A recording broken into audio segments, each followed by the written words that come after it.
I think this is the way I go to work. Gina, I'm surprised you call it going to work. That's what I'm surprised at. Driving to that building where I hang out for a while. Yeah. Uh, let's I see. almost choked to death on the way to work. That was fun. Are you getting audio on the television now? Because they were claiming that they can't hear us. All they can hear is background music. There will See? be bugs and kinks. See? Yeah. We'll get it worked out. Anyway. Our Katie, our producer here, I'm a little worried. Why? There we go. Well, because she's dressed like she's going on a job interview. She dressed up for our stay back. I noticed, Katie. I noticed. It looks very comfortable. It's a job, and you have a job interview, don't you?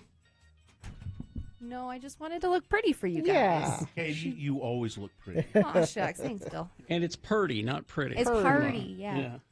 But you'll constantly see me running in and out of the studio, so don't worry. Yes, that'll happen. It's going to happen a lot, actually. It's fine. It's And fine. actually, Carrie, I'm very proud of you. So far, this is your first time running the board in a long time. Katie's been doing it. I'm not happy with the way that it's going. No, you're doing great. So, Katie, you'll be running in and out of the studio? Yeah, I've got Why you. don't you run out of the studio right now? Okay, goodbye. And then just in a second, would you just do me a favor and run back in? Just I want to see if it works that way. So, hey. This damn phone, it is off. That's the problem. You have some notification that it's like, no matter what, Yes. let this go through. It's Mute everything else. Well, it's from Todd Newcomb, I believe. Oh, what does Todd say? Video is up, audio is fine. Okay. Okay. So there you go. Peace and love, Todd. Right there at you, baby. Peace and love. Yeah, I almost died on the way to work. You know, Triscuits are they're crumbly in an odd way. Yeah. And if you accidentally breathe in, you aspirate all of these little bits of Triscuit, and then all of it. I think I'm going to have to switch to Wheat Thins. Wheat Thins don't do that. No, they're pretty straightforward. I prefer a wheat thin. But when I want to know what it's like to eat a wicker basket, Yeah. I'll have a Triscuit. Yeah, a salty wicker basket. A salty wicker basket. But, yeah, I mean, literal. I almost have to. Literally. Literally. And it is true. I'm using the word correctly. Literally. I literally came this close to pulling the car over and Heimliching yourself? heaving out the door. I thought I'm going to have to pull over and make sure I deposit this in the street. But see, now I'm hungry. I didn't eat anything on the way to work. I have Triscuit or wheat thin or. I have 3 Triscuits on the front seat of my car. If you'd like them, Just sitting I'll send down for them. I'll send down for Yeah, Triscuit. I sat them there because I was going to eat them on the way to work. So I just sat them on the seat, the passenger seat, carefully. And they're still sitting there because They're waiting for you. I was in big. Well, They're waiting to kill you later. They're going to have to wait a long time. They're going out the window as soon as I get down there. Texter, put Katie back in charge. Too many bugs. Send y'all home. We tried that. They won't let us. Todd's listening. Todd's not going to let us back. Katie, run back in here, will you? Would you just run back in here? I just want to make sure that something's working. Thank you. That's very, very good. That works. I got you. That works. Okay, now run out of here. Just that. Okay, bye. As if she has nothing else to do. I just want to make sure that something's working. Mike in the chat room says the audio sounded better when you guys were at home. Bill sounds like he's in a hallway. I can hear, it does sound Adjustments need to be made. hollow somehow. Yeah. The soundproof. It should. No, this is just it's got the processing on this mic is wrong at this point. Yeah. And Sid says salty wicker basket is my stage name. Oh, okay. That's when she's dancing. Dancing. Okay, so how was dinner? We'll talk It's about coming up. I got a list. Dinner is coming up. Yeah. And it's not a gift. No. Sure, it's a gift. Let it be a gift. It's a I was gift. wrong. That's one of the few things I admit that I was wrong about. One of the few One of things. the few. Dinner can most certainly be a gift. So it's dinner as a gift, and that you were wrong about that, and you were wrong about the first person you married. Well, then there's that.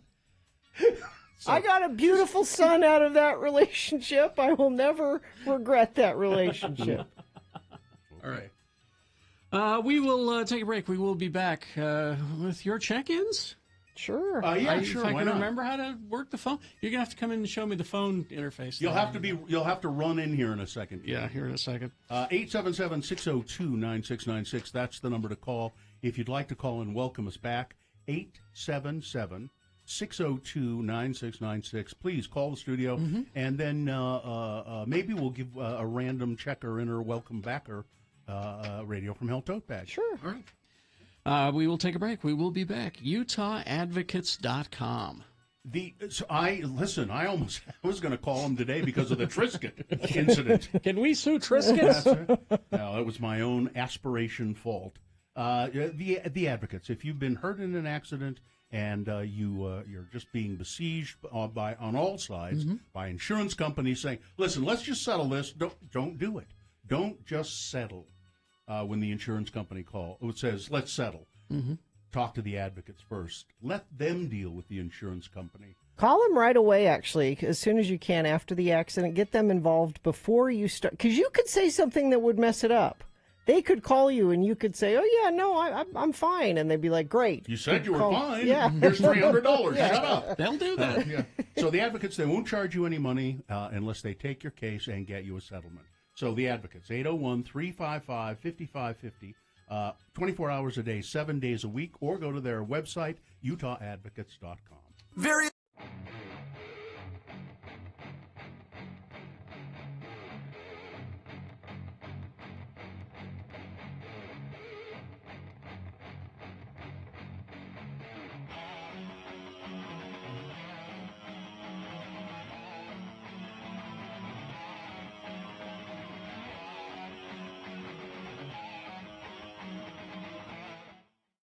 From celebrities to moms right here in Utah, more and more women are consuming their placentas in pill form. Don't do that." Listen, I want you to hear Okay, these. wait, don't go on. Even if there's something about eating your placenta, you would have to do it the way your dog does it when she has puppies. Yep. If there's anything to it, drying it out and putting it in a pill kills whatever good thing you think it does. Medical expert Gina Barberi, listen to the testimonies of these women, All Gina. right.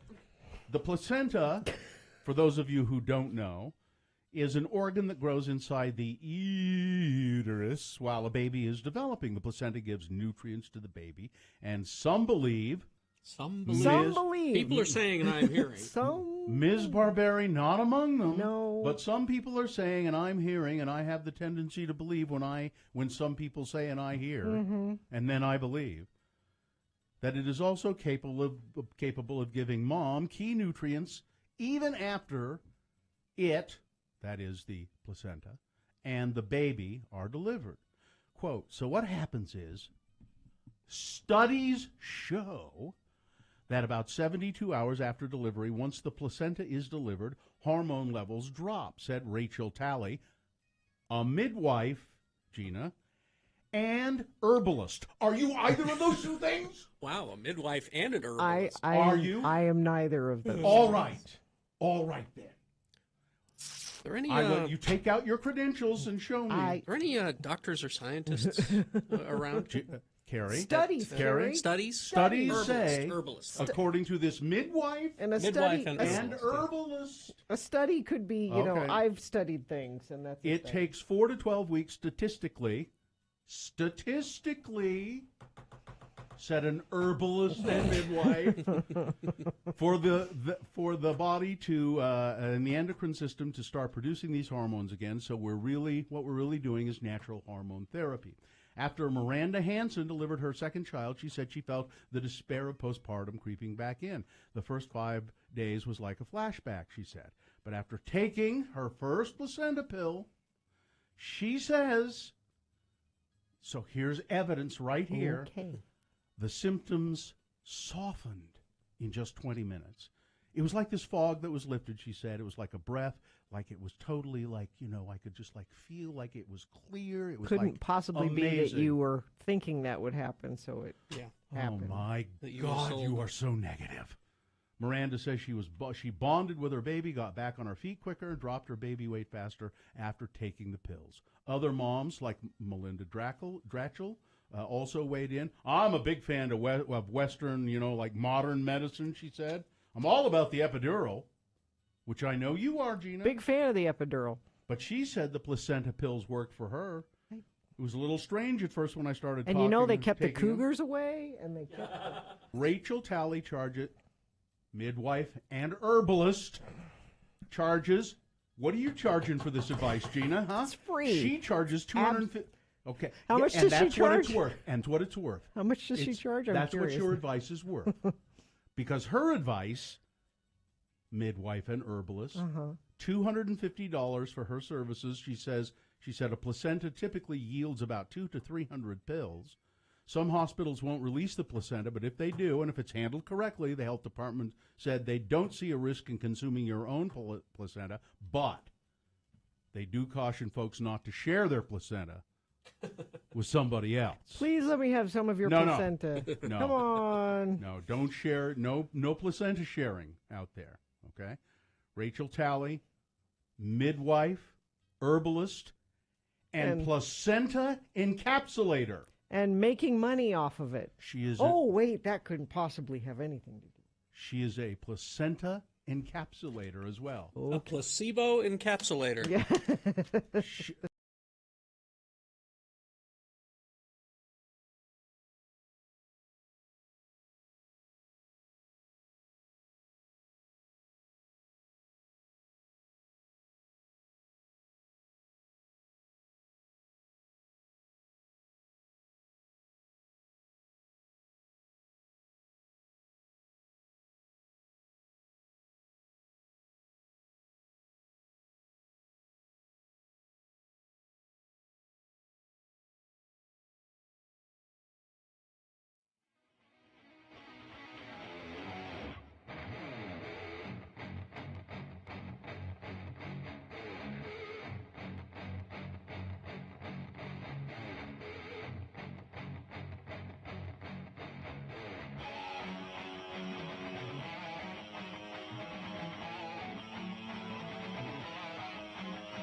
Okay. Let's see. 6:21 right now. Let's see now. That sounds even worse. Yes, it does. Yeah, that's good. That microphone now sounds. You know where you sounded perfect? Home. At home. I sound weird too, I think. No, Do I you're sound pretty weird good. too? You're No. sounding pretty good. You're good. This makes me sound like 10 feet tall. Yeah, Yeah, so that's It's good. bigger. But this one over here, Oh, yeah, no. this one does not sound good. Yeah, Carrie has to use two mics because, and if you go to x96.com/live, you can see all this happen. He has so much equipment he's dealing with. He has to go all the way across the room to another mic. Our engineer Dave has just come back in here. Oh. Oh, there now. Dave is changing there. That's starting to sound. It's just hollow though. Yeah, It's tinny, tinny, very tinny, tinny sounding. tinny sounding. It was a little louder. You want but my tinny. headphones? Taken here?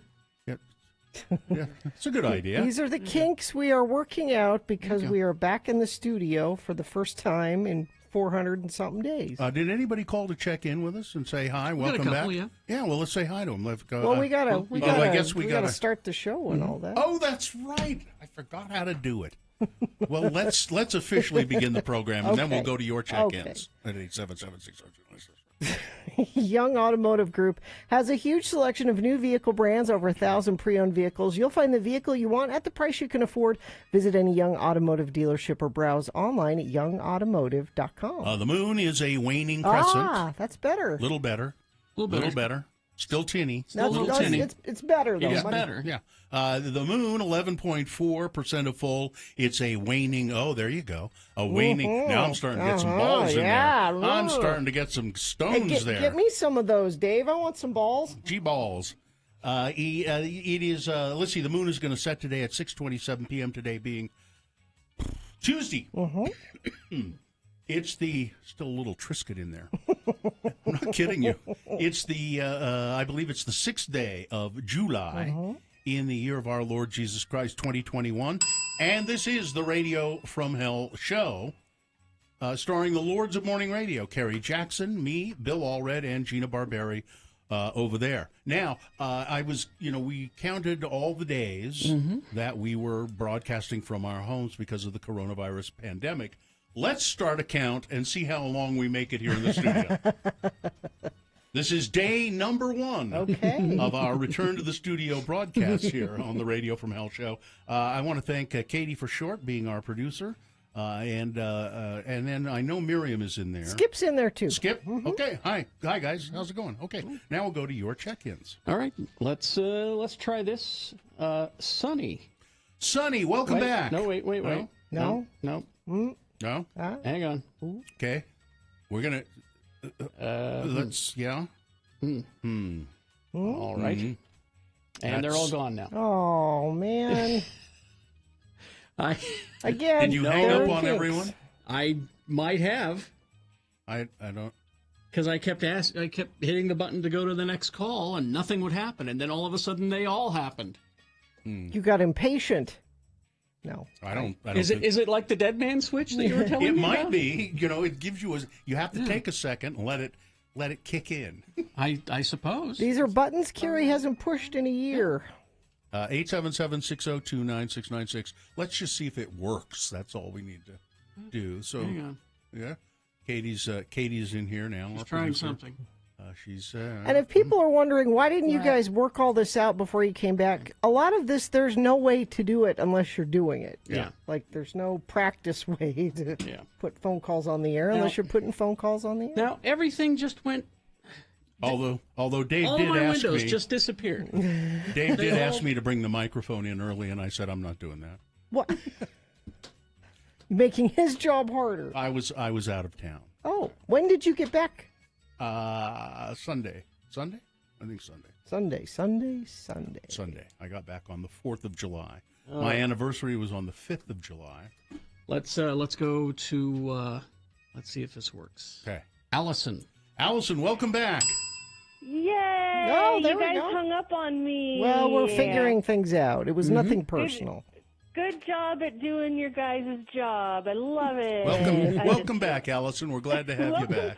Welcome back to you guys too into the studio. And maybe my ears aren't just as attuned as your guys's because you've been doing this, but I can't hear a difference, and I'm clearly not an AV guy either. So I just wanted to check in and give a giant shout out to whoever keeps stealing my pride flag.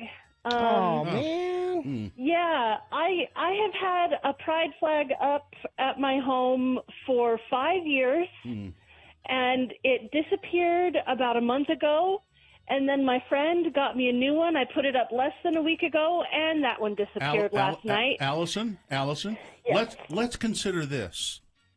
It's a poor gay who can't afford his or her own flag. I are would supplying. love to think that is the case. And you are supplying. I really would. You are helping out an unfortunate member of the LGBTQ community. That's a nice way to, Bill. It's unlike you to be so positive. Yeah, it's like that whole story. Like someone got a jacket stolen, and maybe they needed the jacket more than me. No, I need my effing jacket. Okay, I want to keep my property, and I want to keep my pride flag.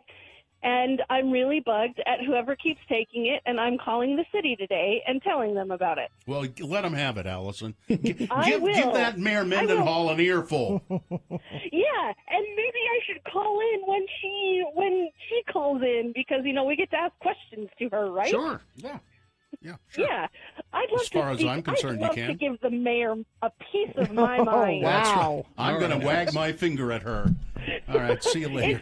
It's her fault that it's disappearing. Okay, we're going now. Thanks, You know, Allison. Bye, guys. You know you've done wrong if you've incurred the wrath of Allison Sabo. There you go. Let's go to Sonny. Sonny, welcome back, Sonny. It's great to have you back. Oh, thank you. It's welcome. It's so happy to have you guys back. I just wanted to give a shout out to you guys, really, because you guys are back in the studio. That's super exciting, and I realized I've been listening to you guys for a very long time. So just great job over like 30 years. Wow. Uh-oh. Yeah. Well, Thank Well, I you. just If recently it's- went back through all my high school yearbooks, and you guys were voted the best and worst radio station Wait, of the time. Best So- and worst. What high school yearbook was that? What high school? Taylorsville, like 1992, 93, and we were voted best and worst. and worst. That makes sense. It does. I get I that. mean, I was listening to you guys, going to the Gray Whale, all that, And it goes to Okay. show you that there were really cool people at Taylorsville and ass clowns So as cool. well. Yes, job. and we're still out there. All right. Well, thank you, All right. Sonny. Well, Nice welcome job. back to the studio. Thank you. Okay, have a good day, guys. Bye. Great job. Well, there All we right. go. See? Okay, there's Sonny. Let's see. Is this Nick? Nick. Oh. Oh, can you hear me? Nick. Yes. Nick. Yes. Yes, we can. Nick, for just real quick, check and see if your pride flag is still hanging on your. It's still out there. Okay, Yeah. good. Good. Okay. Yeah. Great job. I got a big old thing of static before, and now I'm getting a lot of echo. It's really hard Oh. for me to talk right now. Well, you. Sound fine to us. Yeah. You're. Yeah. You're Anyways, yeah. welcome back. Thanks. Thanks for holding down the fort for us Would while you, we were would you like a gone. radio from Hell Tote Bag, Nick? I would love one. We can get you one. You know, I used a I radio got from pilot Hell tote Tote bag. Bag today to bring back all of my equipment. Oh. And I could have fit all of your equipment in there as well. There's so much room in the tote bag. I don't know. I got pretty big I need equipment. How's that echo now, Nick? It is gone. Okay, Yeah. there you go. Yeah, it's There you just, go. That's, again, it's that's just much button. better. one little So button. describe the studio to me. Describe the studio. It's humid. Yeah. It is kind of humid, isn't it? I have to adjust my flags. See, we have new camera set up, and like people think I don't have a pride flag, and I do. I just have to move it, It's kind of tiny. but I can move it into the frame. Should we here. move this big one over there too We could. for you? Okay. I am. All right. There you go. You fixed it, Gina. Thank you, Nick. Nick. Does the studio smell the same as it used to? Smells like hand sanitizer. Okay. So nothing's changed about the smell of the studio. I don't think so. No. He's making me Okay. nervous. What did you hide in the studio that should be smelly right Nothing. now? I did absolutely nothing to change the general smell of the studio. I definitely Except didn't do by something being in that it. warranted a company-wide email. There was a company-wide email. Eh? All right. It wasn't about me. Okay. I promise you. All Thank right. you, Nick. Thank I you, know Nick. the one you're talking about. Okay. I don't. I do. Thank you, Nick. All right. Is it something we can discuss? We will. After Gina gives us traffic. Gotta go all the way to Springville to give you traffic. Crash south on I-15 milepost 260 at the 4th South exit in Springville. The exit ramp is what's being affected off to the right shoulder. That's about it. I think a lot of people are still on vacation because they had, Monday off and maybe took today off too. So I bet it is a light traffic day. For a limited time, get a professional AC or furnace tune-up for only $39 with Scott Hale Plumbing, Heating, and Air. Call 801-264-HALE. All right. Thank you very much. We will take a break. We will be back with Big Boy News and Opinioendo. Amy Donaldson with sports. In person. Live in the studio? Yeah, she's right behind you. Sneaking up on me like that. We'll get to all of that coming up.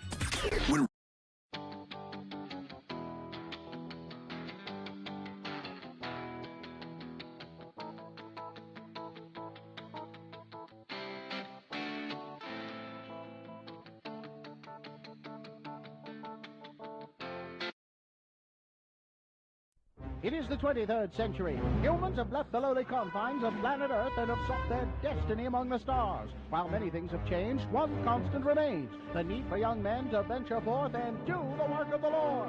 This is the tale of two such men who at the age of 19 have answered the call of their general authorities and are embarking on a 2-year mission to spread the gospel throughout the galaxy. This is the story of Space Elders!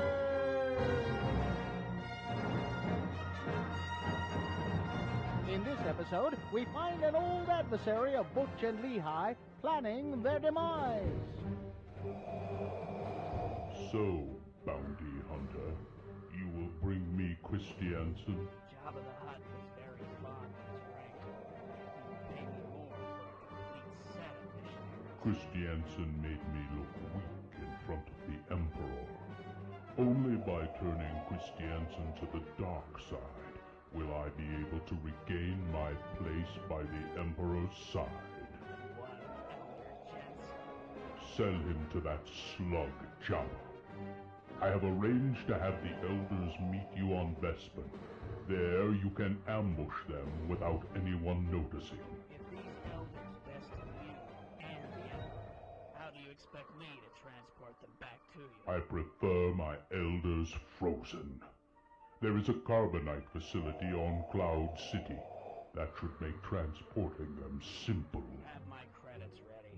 I'll be right back. Here we are, Butch. Cloud City. It sure looks like the holograms they showed us in school. I don't know, Lehigh. I always get nervous when I stand on a city that's floating miles above the surface. Are you sure this is the right place? Zone Leader Hanson said that we're supposed to meet someone here named Lando Calrissian, right here on Bespin. Well, church records on this Calrissian fellow show him to be a gambler, smuggler, womanizer, and a penny stock manipulator. Are you sure this is the guy? Well, maybe he's ready to turn over a new leaf. Oh, I think that's him right there. Hi, and welcome to Cloud City. I'm Lando Calrissian. I run the mining operation here on Bespin. Could I offer you a beverage? Perhaps some malt? I love a malt. Liquor? Oh, no, we don't drink, Mr. Calrissian. I'm Elder Christiansen, and this is Elder Jensen. Aye. We represent the Church of Jesus Christ of Latter-day Saints. You know, the Mormons. Now, our zone leader said that you might be interested in learning more about our religion. Actually, no. We have some common acquaintances. I've made a deal with the Empire. Well, they'll leave me alone if I introduce you to this guy over here. Elders, this is Boba Fett. Boba Fett, Elders Christiansen and Jensen there. Gotta go now. Got a city to run. Bye-bye. Well, Mr. Fett was up. Well, hi, I'm... Hey, I'm all tied up. Cool toy. I need to get me one of those. We could convert more people if we could just tie them up first. Now, Butch, I don't think we would be allowed to hog-tie prospective converts. Excuse me, Mr. Fett, could you untie me now? One down, one to go. Don't push my companion in that hole! Whoa! What have you done to my companion? Is Butch dead? No, he wouldn't be worth much to me dead. Jabba wants to see him die in person. Your companion is frozen in carbonite. Now, if you would be so kind as to throw yourself down in there, we can get on with this. You're going to take us both back to Jabba's palace? No, you have an appointment with Darth Vader and the Emperor. Cousin Darth? Oh, my. Hey, get over here. Sorry about this, Butch, but I need you to do something for me. Ah! Oh, I guess you weighed more than I thought in this thing, Butch. I'm sorry, Mr. Fat. I hope my companion, who's now frozen in carbonite, wasn't too heavy. Oh, geez, what do I got to do now? I better go for some help. Never leave your companion, Lehigh. Mr. Kenobi? It is the first rule. You must never leave your companion. Obi-Wan, come back. I need some help. Oh, well, I guess I can put you on my luggage rack like this, Butch. Come on, let's go. Will Butch be able to serve out the rest of his mission frozen in carbonite? Can Lehigh really find a big microwave to defrost him in? Will Darth Vader ever get his revenge and once again become the Emperor's favorite lapdog? And where does Boba Fett get all those neat gizmos? Tune in next time to hear Butch say... on the next mind-numbing episode of Space Elders!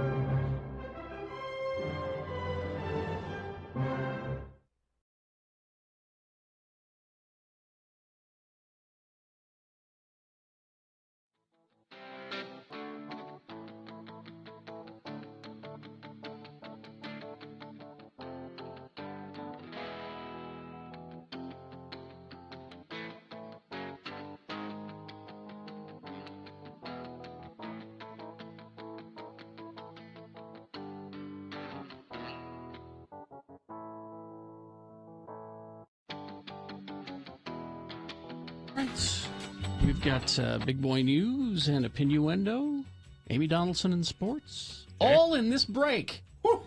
News brought to you by...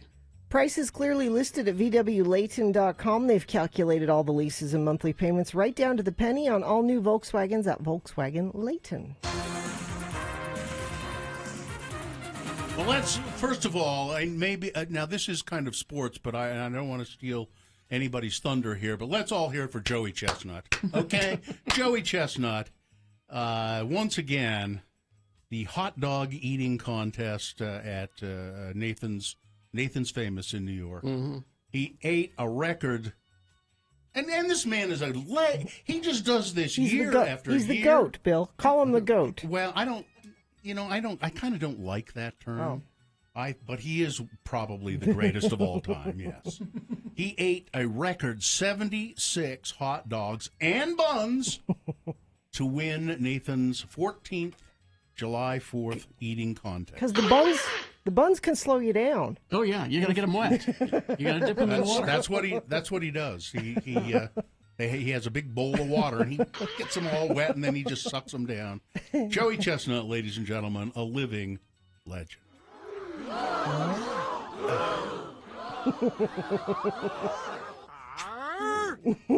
Tragedy. Oh no. He was one of a kind. An original. He will be missed. Richard Donner. Yes. 91 years old, I think. 6 decades of producing and directing in Hollywood. Very prolific. He did the first Superman with Christopher Reeve. Mm-hmm. He did the Goonies.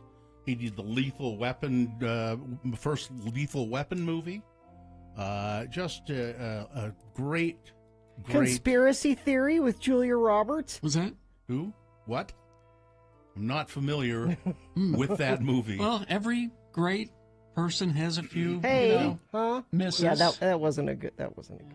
Anyway, Richard Donner, the Goonies, which I didn't ever see when it was first around, but I took my kids to it a few years ago, and they quite liked it. Mm-hmm. And it was really terrible. It's a kid adventure movie, mm-hmm. But it was really terrible. But it is beloved by a certain.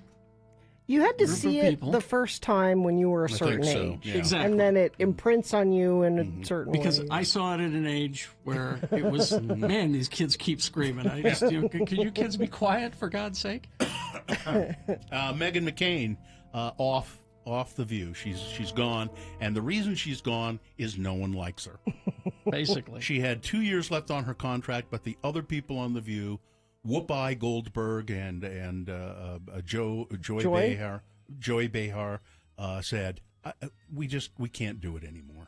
We just can't do it anymore. They didn't fire her. She quit. She quit because they said, we don't like you anymore. We don't like you. So she quit. I'm sure she'll still get her 2 years worth of money, but she's gone.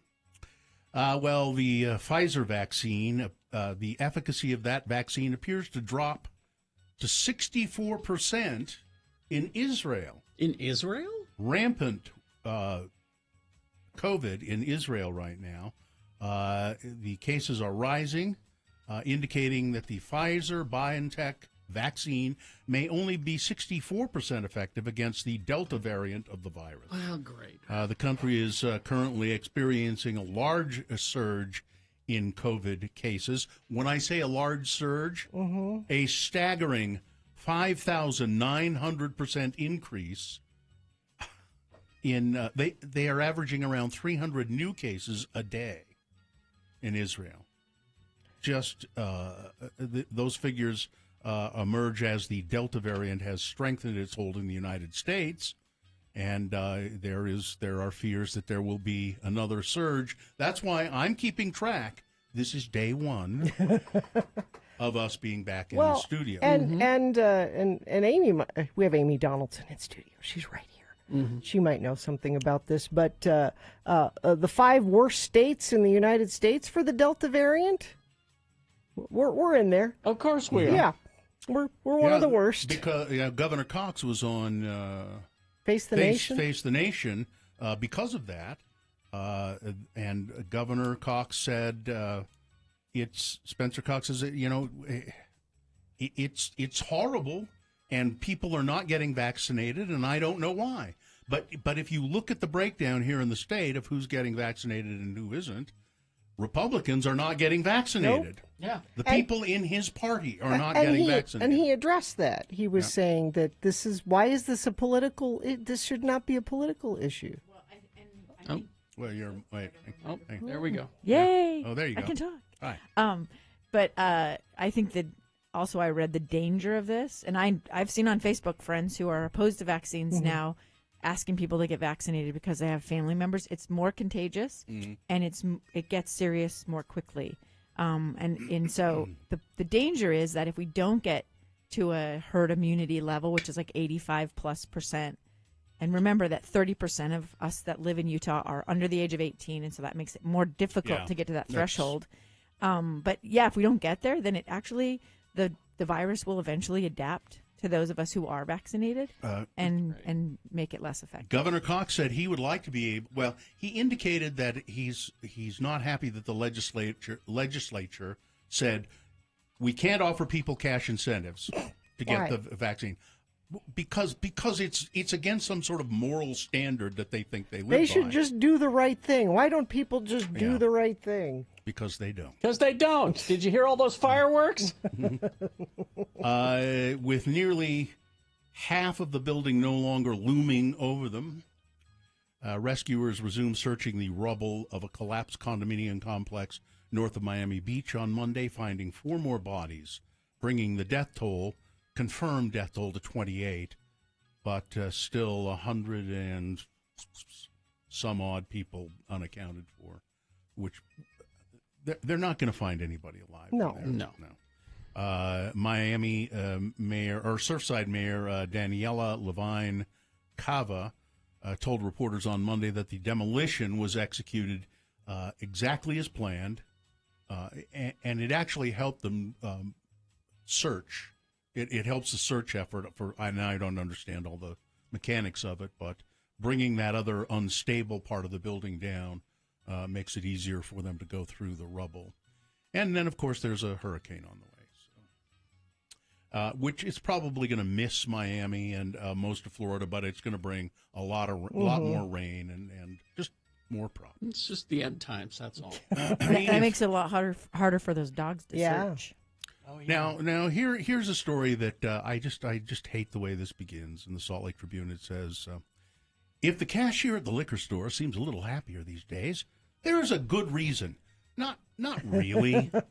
Starting on July 1, all retail workers and warehouse employees for the Utah Department of Alcohol Beverage Control got a $2 per hour raise. Starting pay for a full-time store employee is now $13.32 per hour, up from $11.32 per hour. The beginning salary for a full-time warehouse employee is $13.81 per hour, up from $11.81 per hour. Is that worker really a lot more happy because of that? I don't think so. I think they're going, the wages still suck here, but you work. But you work in a sinful business, and that's why you don't deserve. You don't deserve as much money as other places. That's why the liquor stores are shame centers. Yeah. You know, they generate, those liquor stores generate huge amounts of money for the state of Utah.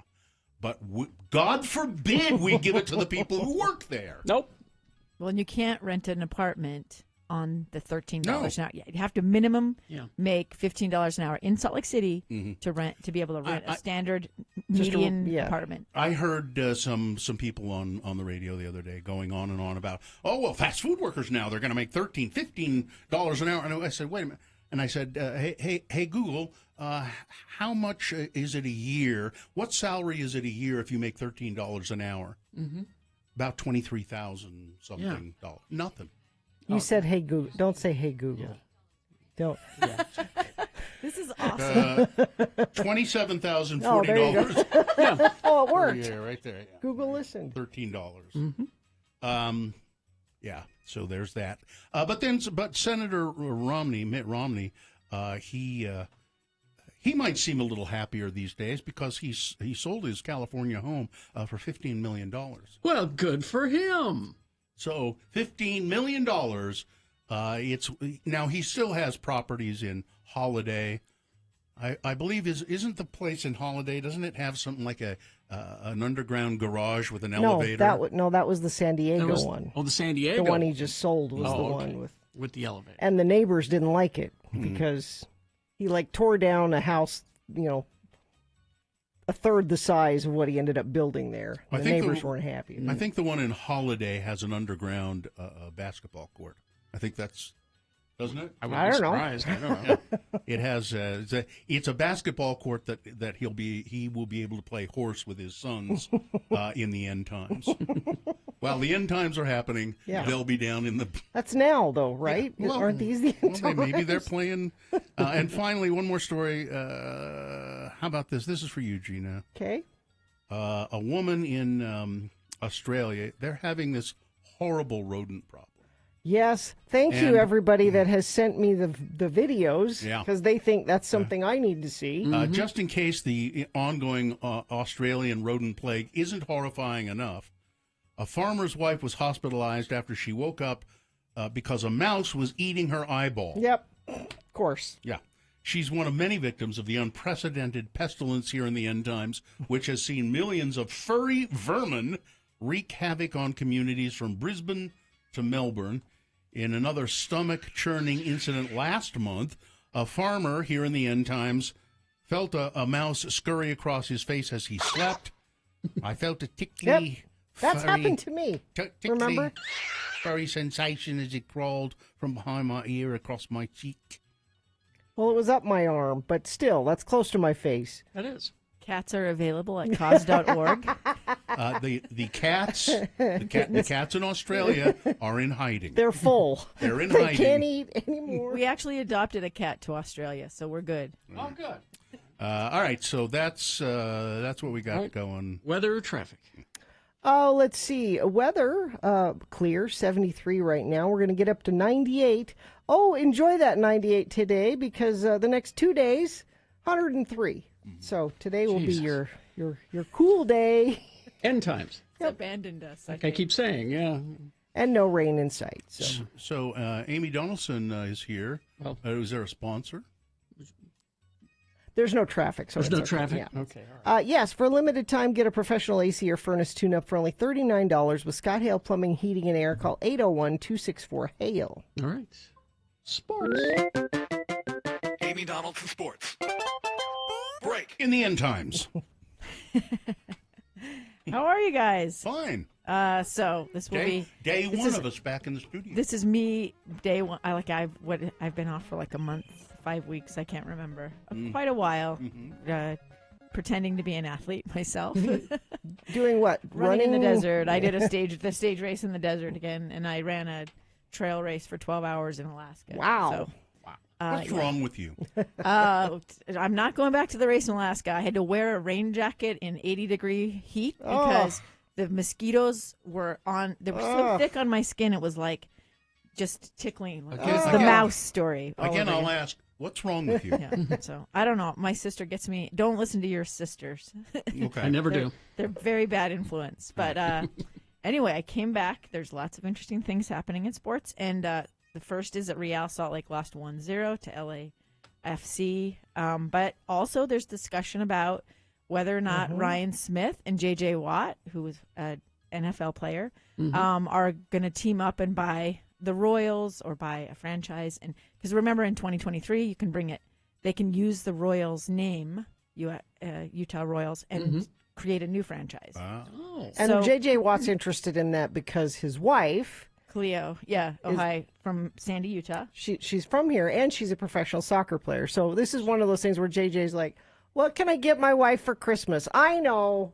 No. A professional soccer team in your home state. How about that? Here's actually what happened. In dating her and marrying her, he became a women's soccer fan, and he loves it. And so I think she plays for Chicago, but he talked about it when it first went on the market, and nothing happened. So I thought, oh, well, that was, like you say, just a kind of a pipe dream. But no, he said he's here working out at the Jazz facilities, and was a little exchange on Twitter between him and Ryan Smith and a regular person.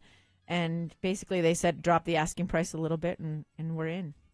So we'll see what happens. But yeah, I don't know. This story is for Gina. Okay. Bruce Springsteen's daughter, Jessica, is headed to Tokyo as part of the U.S. Olympic equestrian team. Cool. It's a double Gina story. Horses and the daughter of Bruce Springsteen. Cool.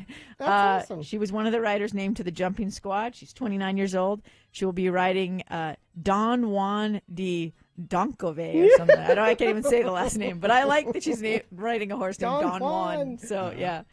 He's a 12-year-old Belgian warm blood. Oh, I will be watching this. So there you go. There's your Olympic tip.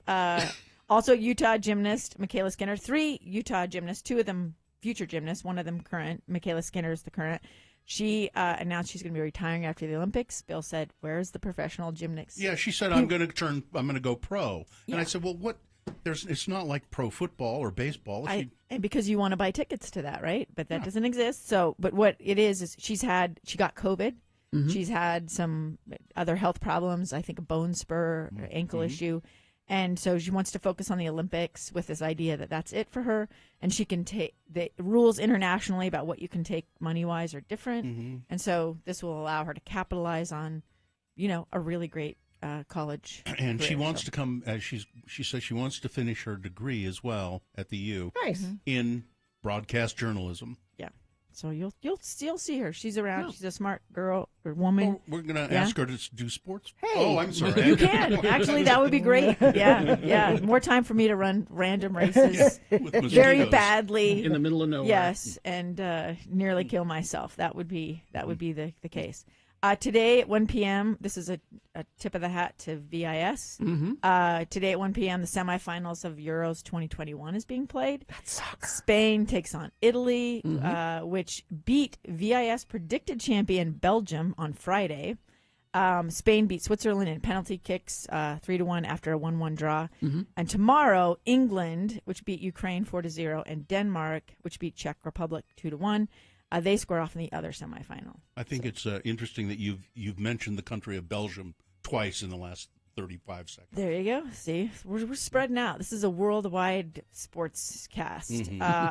In sticking with the worldwide theme, there's an interesting story in today's Salt Lake Tribune by Alex Vehar. Prove it. On what? You have to subscribe. Oh, yeah? You have to subscribe. Receipts.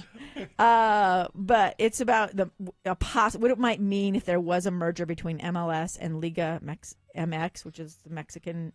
Soccer league. So it's very fascinating because it's this idea of it would change kind of fandom. It would expose a lot of Hispanic players who live in the U.S. to teams and players they already know, just sort of merging the two cultures. Is this a soccer. possibility? Is this being talked about? He says it's still sort of hypothetical, but they're no longer saying it's not a possibility. They're saying yes, if it happen, if an opportunity comes. So there was a friendly over the weekend, I believe, on July 4th. And it was 2 Mexican teams. So they from Liga MX came here and basically did a hey, look at how good, how fun this is, how great it is. I saw that. I just want to know if they're legal. Were they legal? They are. When they come over here and play? Listen, we take anybody who can play sports, Bill, you're automatically legal. That's right. It's an exception. There's this exception that if you're good at sports, we'll make any exception there is. I'm just afraid this is another way for them to sneak people into the country. They're coming in here taking our soccer jobs. Yeah, this is the game that I don't watch anyway because I'm at NASCAR. So, Sha'Carri Richardson, she's going to probably she's not going to be able to run the 100-meter, but her suspension started on June 28th. So she actually could run in the 4x100 relay. Oh. But that's up to the U.S. Olympic Committee and U.S. Track and Field to say they choose the players or the runners that will run the relay. So there is some. If they care about ratings, lobbying, they will have to get her on there. She had a little THC in her system. Which doesn't affect your ability to run fast at all. So the explanation for that, just the official explanation is, people use it to control anxiety, and being able to control your emotions and anxiety is a part of competition. Okay. And so, it doesn't make her run faster. It's not, but it is performance enhancing in that it helps her. All right. I'm not nervous about this race at all, man. Okay. Yeah, she didn't. Listen. All right. Well, I think she ran like the 7th fastest time in history. It's sad that she can't compete. Yeah. Well, got a text from your husband. Oh, yeah. She won't mention the very important sports news that The Ohio State University signed the #1 quarterback in the country from I will not Texas mention this. and the #1 defensive lineman from California. That kid with he's got really long hair. Really nice long hair. That he's a quarterback. He's going to have to cut it because some lineman's going to grab hold of Yeah. that, and that'll be the end of Yeah. that story. A bun. He'll have a little bun. Thank you. Amy Donaldson, thank you very much. You can hear Amy Donaldson, her podcast, Voices of Reason, and just look for that wherever fine podcasts are sold. Thank you. And I'm on Twitter at AD on Sports and adopt a pet at cause.org. If you follow her on Twitter, she posts pictures of her crazy races that she does. And animals. And animals. And animals available See? for adoption. You get a little bit of everything. Thank you, Amy. Yeah, I do think a lot of people are still on vacation because you're not out driving. I have no accidents to tell you about. Do you have anything to tell us about? You can text the show, 33986. For a limited time, get a professional AC or furnace tune-up for only $39 with Scott Hale Plumbing, Heating, and Air. Call 801-264-HALE.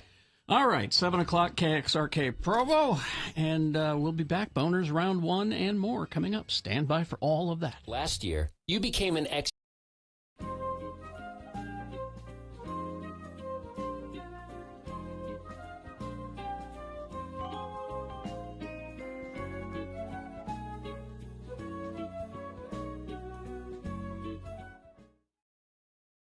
I have a list that I saw this morning that I thought Gina might find interesting. Oh, wow, okay. It's Radio from Hell with another list, because people love a good list. X96. Now, if this doesn't spur some conversation, we can move to Gina's list. What was your list, Gina? It's the things that you, precautions you take that might kill you, right? That's important information as well. But this is 5 signs that you and your partner are not compatible intellectually. You know, like one of you's Why really did you smart. want me to have that? Like one of you's really smart, and one of you's not so smart.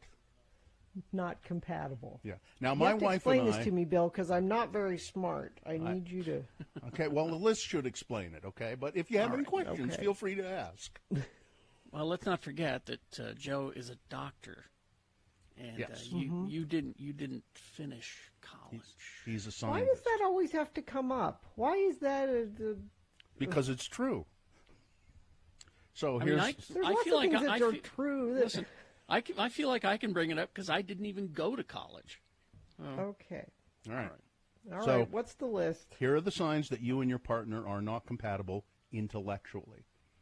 Doesn't have anything to do with education, really. It Oh, has okay. to do with All right. intellectual abilities. All right, that's different. Number 1, your partner feels superior and you feel inferior in the bonding. He acts like a teacher all the time when the two of you talk. He always tries to make you realize that you're wrong and that he's right. No, that's you. You're the one that does that. I'm, Of course, Gina, we're kind of married, Bill. So Gina, I'm just asking you to consider these things privately. I don't need you. I don't need you to weigh in. I just want you to think about it. Okay.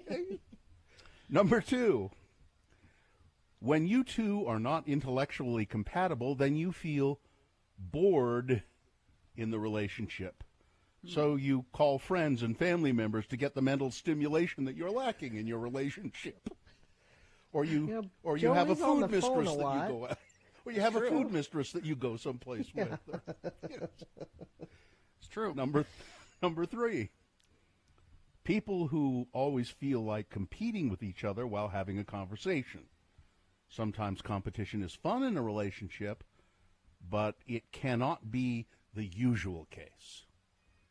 It's okay to be a little competitive sometimes, but you shouldn't feel like you're always in competition with your spouse.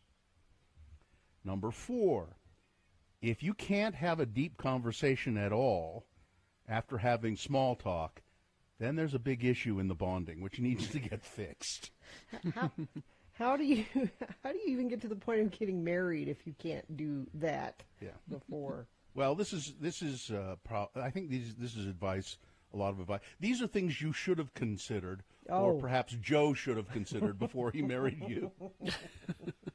But he was just blind. He was just blinded by your beauty, I think. No, that wasn't it.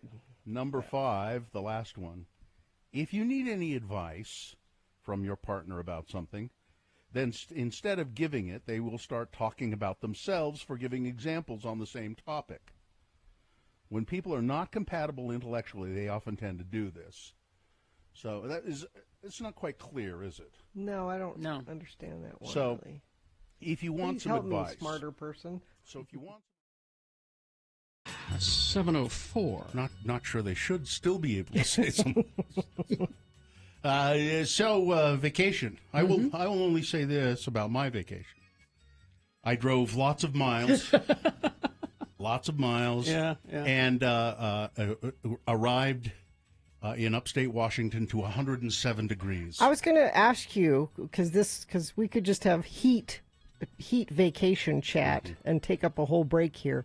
Because I was thinking about you while I was in 100-degree heat camping. Yeah. Were you staying somewhere that had air conditioning? Presumably. However, when we got there, our host, my sister, my half-sister, she and her husband were held up in Tacoma. That's where they live. And it's their lake house. And they couldn't, they weren't there, but there's a hide key. And and they said, just go in and turn the air conditioner down so it's nice and cool. Nope. Broken.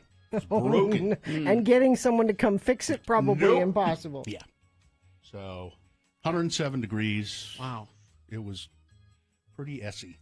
Yeah. Camping. So we went back to the same place in Montana we camped last year when it was rainy and cool. You had to wear a little fleece like most of the day just to keep warm. Camping when it's 100 degrees is miserable. Yep. We bought you. It is well documented how much I love s'mores. Yes. We have the evidence here in front of you, Your Honor. We didn't have a campfire the whole time we were camping because it was 100 degrees. It was so hot. And no one wants to sit around a campfire when it's. I have the ingredients for s'mores that made the trip to Montana and then back home. And why aren't they here? Why didn't you bring them in? I mean, to me, that's the whole point of going camping is to sit around the fire and get drunk. I know. You know. And there's no air conditioning in the trailer. Well, there would be if we had hookups, but we're out. Oh, out. Okay. So no hookups where we were. So how was dinner, Carrie? Was it air conditioned in the restaurants you were going to? All of them. Well, it kind of evolved. The idea originally was we're going to go to dinner every night to a different place. Yeah. And first of all, I want to thank our listeners who made all of those great suggestions on our Facebook page. You can still go there. There's a lot of great recommendations there. So, take advantage of that. People, they all have such great taste. Where did you go that was new? That was new? That you hadn't been before. He has notes. That was new. We went to, let's see. Here it is. La Casa del Tamal. Never heard of it. Which means the House of Tamale. Yeah. Yes, it does. Yes. And? I'll just say this. If you go to a place called the House of Tamale, you should order a tamale. You better have the tamales. You didn't, I didn't order a tamale. No, that's not a good idea. I like it. I like a good mole, and so moles are so different everywhere, and so I like to try them out. The mole, it was very good. Okay. But I think if you're going, you should. Yeah. And it was at that point. That was on the 28th. It was at that point that we had to break our no leftovers rule. Because you had so much. Yeah. Because that's kind of what happened. As we went on, because we kept bringing home the leftovers, we realized we have all these leftovers in the fridge. We can't go out. You should have done a break in between each, like Probably. Instead of every day, every other day. Yeah. So then, toward the end of the week, we just kind of stopped. So where else did you go? We want to hear. Well, we went to the Rest, and we got to do that the the downtown, the blocks thing. Oh, where they block off the street and you can walk around? We walked down and we stopped at a bar, and I got a white wine that was pre-poured and sitting in the fridge. Because you see, it's the beer hive. Yeah. Oh, they do mostly beer there. Yeah. And I said, I'd like a white wine. He reached down into the fridge and pulled out a pre-poured glass of wine. These are usually for the women. Yeah. I usually keep these around for the women that come in. But Carrie, when you go to the House of Tamales, exactly, you should have the tamales. Exactly. When you go to the beer hive, you should have honey. But here's what we discovered about the blocks, and I think it's a great idea. The closing down the main street thing. If you like walking. It's a great idea, but they need more stuff.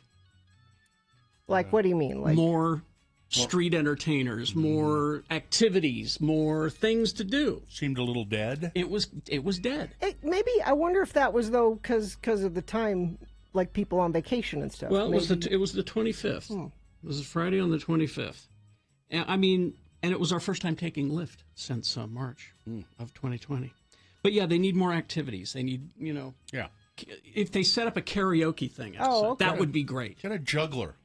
Jugglers. I'd be happy with a juggler. Mimes? How about mimes? Even mimes. More buskers, more. They just need more to do down there. Okay. Because otherwise, you just wind up walking up to the beer hive and back. I'll have a white wine. What was your best meal you had out of all the places you went? Well, we went to this place up in Park City. Oh. Called the Chop Shop. Now, I'm guessing that you should have chops when you go there. You should have a meat-based something. You should have a chop. You should have a pork chop, a lamb chop. That's what they do. Yeah. We had some sandwiches up there. They were delicious. Now what? They were meat sandwiches. They were roasted pork and all that. But you didn't have a chop. No, but we took home a ribeye because they have a meat counter. Oh, like to cook later. They do the aged beef and all that stuff too. And so we took home a ribeye. There you go. And honestly, that was one of the best ribeyes I've had in a very long time. Nice. So so there's my dilemma, is that I want to go there for all of my meats. But it's in Park But City. it's 20 minutes away. And I go there and I say, I go up there and I say, I'd like, I thought you had stolen cars here. Isn't that the Chop Shop? Yeah, and the Chop Shop is. We had the roasted pork, caper mayo, salsa verde, arugula sandwich. Sounds and good. This is Sue's writing here, the butter dip beef caramelized onions Swiss breakfast sandwich.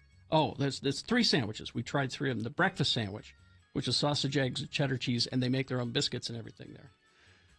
But there was this weird family of 5 because we're sitting outside, and there's 2 tables, but only 3 chairs. Okay. It's like the chairs went missing. So we had our 2 chairs, and we're sitting there eating the sandwiches, and then there was this weird family of 5 gathered around this other table. Yeah.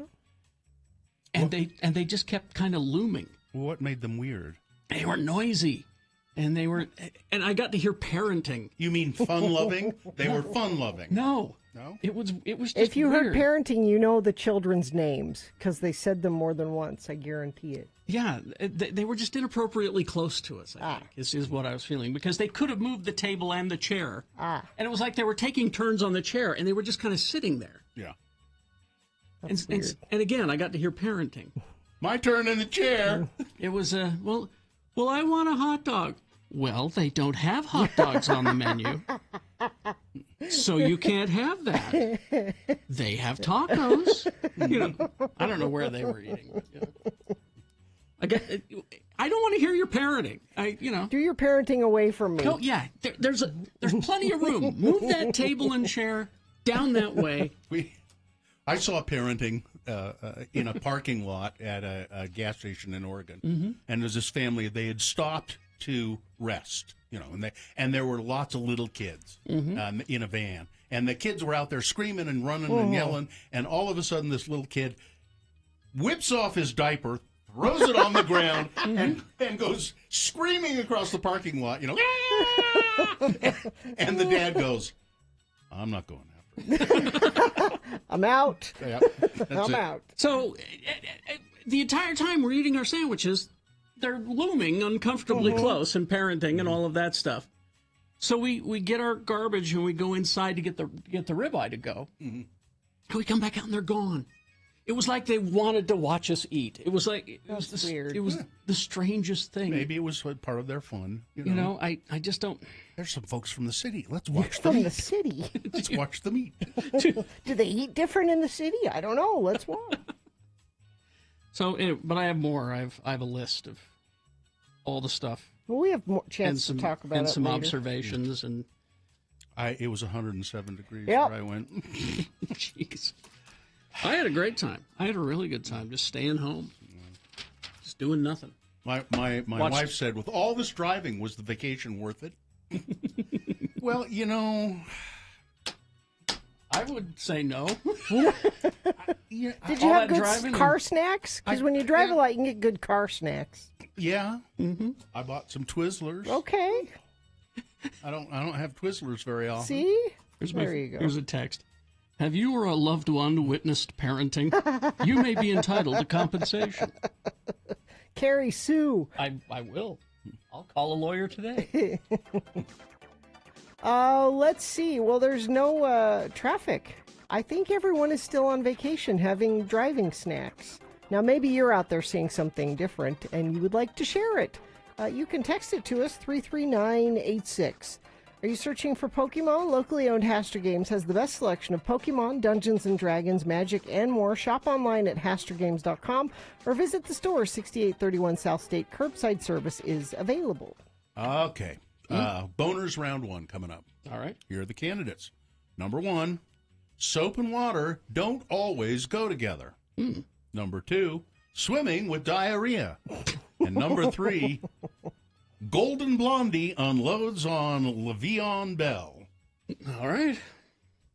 Round 1 of your boners, big boy news, all coming up after these. Stand by. Many of us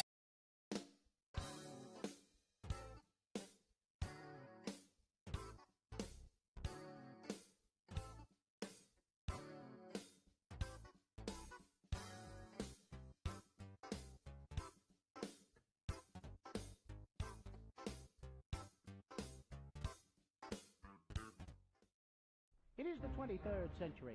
Humans have left the lowly confines of planet Earth and have sought their destiny among the stars. While many things have changed, one constant remains: the need for young men to venture forth and do the work of the Lord. This is the tale of 2 such men who at the age of 19 have answered the call of their general authorities and are embarking on a 2-year mission to spread the gospel throughout the galaxy. This is the story of Space Elders! Today, we join our elders as they are about to encounter the Borg for the 2nd time. Man, these Borg ships sure are sparsely decorated and poorly lit. Well, I sure hope we get to spend more time with the Borg this time. I mean, last time we didn't even get to the first discussion. I am 5 of 7. I am here to show you the way. Hey, that's why we're here too. Hello, Mr. 5 of 7. We met your cousin 3 of 7 last time. I'm Elder Christiansen, and this is Elder Jensen. Hi. We represent the Church of Jesus Christ of Latter-day Saints. You know. The Mormons. Yes, your exploits are known throughout the collective. Hey, Lehigh, we're famous, huh? All Borg are one. Whatever one experiences becomes available to all. Well, that would speed up faster testimony meetings. Say, where are you taking us? To her chambers. She is expecting you. I don't like the sound of that. Welcome, elders. I have been anticipating your arrival. Hi, ma'am. I'm Lehigh, and he's Butch. Hi. I have wonderful plans for you boys. Together we will rule over the perfect Borg galaxy. Well, I hope this can wait until after our mission is over. Ma'am, who exactly are you, and why do you have plans for us? I am the Borg. Well, I thought they were the Borg. They are, and I am. And once we assimilate you two, you will be Borg as well. Oh, I get it. He's a Borg, she's a Borg. Everywhere a Borg, old MacDonald had a Borg. Knock it off, Butch. We better come up with a plan quick or we're going to be assimilated. Okay, Ms. Borg, tell you what. I'll give you my new fender flares and the luggage rack off of Lehigh's bike, and we'll just be on our way. You will look cute in black rubber suits, and I have picked out some special prosthetic parts for each of you. Soon you will be my lieutenants, my consorts, my special friends. Together we will assimilate the Federation, then the Romulans, then the Cardassians, and then whoever else we can find. And we will have fun doing it. Hook them to the assimilator. Hey, guys, come on, let us go! Nothing like the assimilation of new young men to make one forget about how Locutus left me without saying goodbye. Something is wrong. The assimilation process has failed. They have already been assimilated by a stronger force than the Borg. Quick, shut down the machinery. The feedback could contaminate the collective. What have you done to my beloved collective? Well, once you hooked us up to that gizmo over there, all of our experiences were spread throughout the entire Borg race. Lehigh and I were able to bear our testimonies to more than 7 billion beings at one time. It was kind of like General Conference, except without the crying babies and the old people going to sleep. Yeah. We not only got to give the first discussion to the Borg, but to pretty much teach the whole gospel to all of them at once. Could it be? Have the Borg finally met their match? Could Butch and Lehigh be immune to the assimilation process? Tune in next time to hear the Borg say... I am Elder 5 of 7, and this is my companion 4 of 9. We represent the Church of Jesus Christ of Latter-day Saints. You know, the Mormons. No! You've turned the most feared race in the galaxy into a bunch of jello-loving, suburban-driving moral goody-goodies. Well, you think that people were afraid of you before. Wait until you start approaching planets now. Man, I'd hate to play ward ball against these guys. I think our work here is done. Hey, can we count all 7 billion as converts? Well, technically, we didn't baptize them. We'll have to check with Zone Leader Hansen just to be sure. What about me? I was queen. I was the most powerful being in the galaxy, ruler of an entire race of warriors. What am I supposed to do now? Well, I guess you are now the most powerful Relief Society president in the galaxy. Congratulations. Gotta go. Bye-bye, sister. On the next artificial limb attaching episode of Space Elders!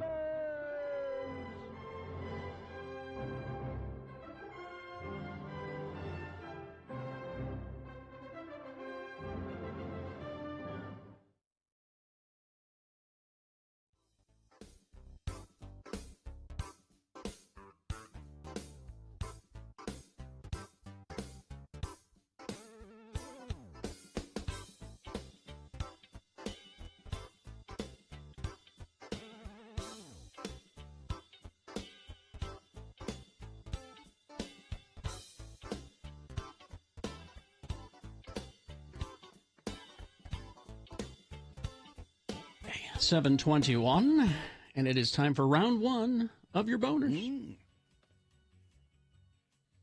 Three news stories. I was just going, Yeah. What's the matter? I don't know. Are you okay? It's just strange being back here. it's my rhythms are off. It is a little odd, but it's day one. Mm-hmm. Day one. Day one. Now my rhythms are a little off. 3 news stories. These are examples of bad, stupid, or funny human behavior, and you will decide with your vote. Of these 3 candidates, which one is the worst? Which one should go forward to boner fight and possibly become boner of the day? So we do round 1 here. Round 2 comes up at 8:20 with 3 different candidates. We get another winner there, and we'll take both winners and put them against each other. You'll decide boner of the day with your vote at 9:20 this morning. That's when boner fight happens. That's when it goes down. Right now, we need you to pick one of these 3 from this round 1 to send forward. Here we go. 2 candidates now. A third after the news. Once you've heard all 3, you'll vote, and one of you lucky random boner voters will receive.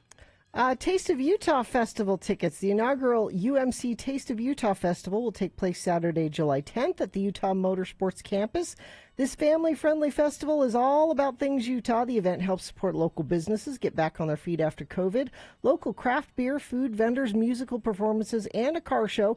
Come vote in the food and French fry tasting contest. French fry tasting? Yeah. How come they haven't asked you to be a judge? I know. Tickets are free. All right, here's boner candidate number 1. Soap and water don't always go together.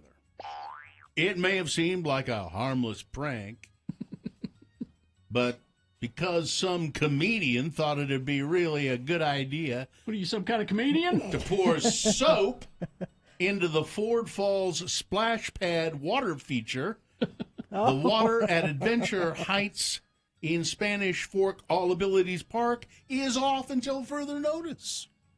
I'm glad to see some traditions continue down in Spanish Fork. Instead of welcoming holiday crowds at the water feature, they had to clean and refill the tank because some joker, some funny guy, some wiseacre poured soap into it and thereby ruining the feature for everybody who wanted to cool off. And I think that's just, that's just horrible. It's a boner is what it is. Boner candidate number 1, soap and water don't always go together. Here's boner candidate number 2, swimming with diarrhea. I don't know if we pulled this video, this little animation, but the Center for Disease Control on Twitter, did you see it? Yes. Yes. They posted a little animation. I am glad they're putting this message out there. This is important information. But the little animation is just not. It's the tweet says, "Don't swim or let your kids swim if sick with diarrhea.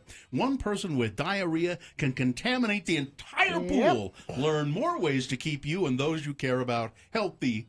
Hashtag healthy swimming." And then there's a little video of some people at a water park, and the little girl or boy, I don't know what it is coming down the slide with a trail of diarrhea. Oh boy! Behind it's them. Animated. It's not. Yeah. Still, it just reminds me why I never use public pools or hot tubs or anything. It's even worse, I think, that it's animated somehow. Yeah, I think it is. You're right. Boner candidate number 2, swimming with diarrhea. And there's a couple of these videos. I don't know if you saw the other one. I just saw the one. There's you don't let your kids swim in the toilet, and there's a little picture of a kid in a toilet swimming, and then why would you let them swim with diarrhea? Don't pee in our pool. Yeah, I always thought that was hilarious when I was a kid, and we'd go to Rainbow Gardens, and there was a big sign at the pool there that said, "We don't swim in your toilet, so please don't pee in our pool." I thought that was hilarious when I was a kid. And but then I was not allowed to go back because one day I was swimming with diarrhea. Billy! God. Boner candidate number 2. Coming up in a moment, boner candidate number 3, Golden Blondie unloads on Le'Veon? Le'Veon. Or Le'Veon? Le'Veon. Le'Veon. Le'Veon Bell. Yes. And Golden Blondie, I think rightfully, lets Mr. Bell have it. All right. We've got candidate number 3 for round 1 coming up after this. Big Boy News and Innuendo brought to you by Park City's annual Savor the Cocktail contest runs now through August 31st. Enjoy cocktails from participating bars and restaurants, then vote for your favorites. You must be at least 21 to participate. Find details at parkcityrestaurants.com. Tragedy. He was one of a kind. Truly was an original. Was a friend of ours, an old colleague of ours, Brad Mullen, who worked in radio for 30 years in the area under the name Cousin Brad. He brought dry, absurdist humor to the radio. He has died, and no cause of death has been attributed at this point. Mullen died Wednesday, according to a Facebook post by his most recent employer, KLO FM 103.1 The Wave. Brad was only 49. No cause of death mentioned. Everyone is in shock. His friend and colleague, another old colleague of ours, Chet Tapp, said nobody at the station knows what to do or what to say. Nobody saw this coming. Some of us, like myself, we just can't process it. Mullen worked at several stations in Utah. His first radio hire, I think, was us. Yeah, KJQ. We hired. Well, no, it was X96. No, he worked at he worked at KJQ. He worked at KJQ. Okay. Yeah, I just remember him coming to Provo and then. No. He worked at Country Cousins convenience store. That's where Cousin Brad comes from. Yeah, in Weber County. And he used to call into Dom Casual's show and me when I worked overnights. And we would put him on the air because he was funny. He was just we're all up at the same time. So he worked at at KJQ in Ogden. Anyway, he was a great talent, and he was damn funny, just damn funny, and one of the few people I enjoyed listening to on the radio. In this business, I don't enjoy listening to the radio much, but when he was on, I would always listen. And we have co-opted a character he created. That needs to be pointed out, because in the Wikipedia, it says that I created the character of Frank Christ. No, No, that's Brad. that was Cousin Brad. That was all him. The Grim Reaper. He would call in. Oh, it's a terrible And it'd be going, tragedy. oh, it's a horrible. Oh, I laugh just thinking of him doing that. I know, right? I miss you, Brad. Mm-hmm. Okay, I'm being corrected. It's Le'Veon Bell. Le'Veon, apparently. And he shall be Levon. Smallville actress Allison Mack got sentenced to prison, 3 years, fined $20,000 for her role in executing criminal acts as part of Keith Raniere's NXIVM cult. The 38-year-old's criminal exploits were documented across HBO's acclaimed docuseries The Vow, which chronicled several ex-members' experiences with NXIVM as they recalled sex crimes, physical branding, and lasting psychological damage as a result of their time in the cult.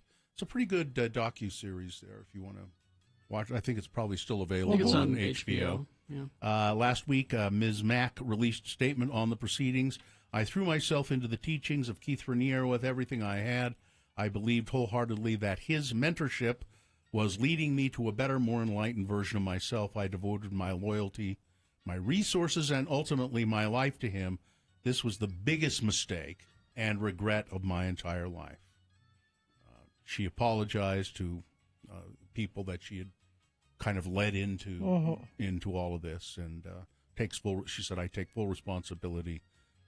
I've seen the error of my ways. Damn drug-taking hippies. So Burgess Meredith is getting Burgess Meredith. Who? Burgess Owens. Say the Penguin? Burgess Owens. Yes. I see the name Burgess, and I always go, I wish Meredith. Burgess Meredith was our representative. I'm telling you. Whenever I see the name Burgess, I always Burgess, but it's Burgess Owens. And a handful of his Republican colleagues have invited Britney Spears. Because that's important. Testify before Congress about the conservatorship that controls nearly every aspect of her life. Owens joined Florida Representative Matt Gaetz, of course. Georgia Representative Marjorie Taylor Greene, and Arizona Representative Andy Biggs. I don't really know who that is, but I'm sure he's one of those. They all have the same thing in common. They're not in politics to do the work. They're doing it to get famous. Yep. So if you have Britney Spears come, people will watch and that. they're star huggers. And so that's what they're all about. They sent a letter to her saying, you have been mistreated by America's legal system. We want to help.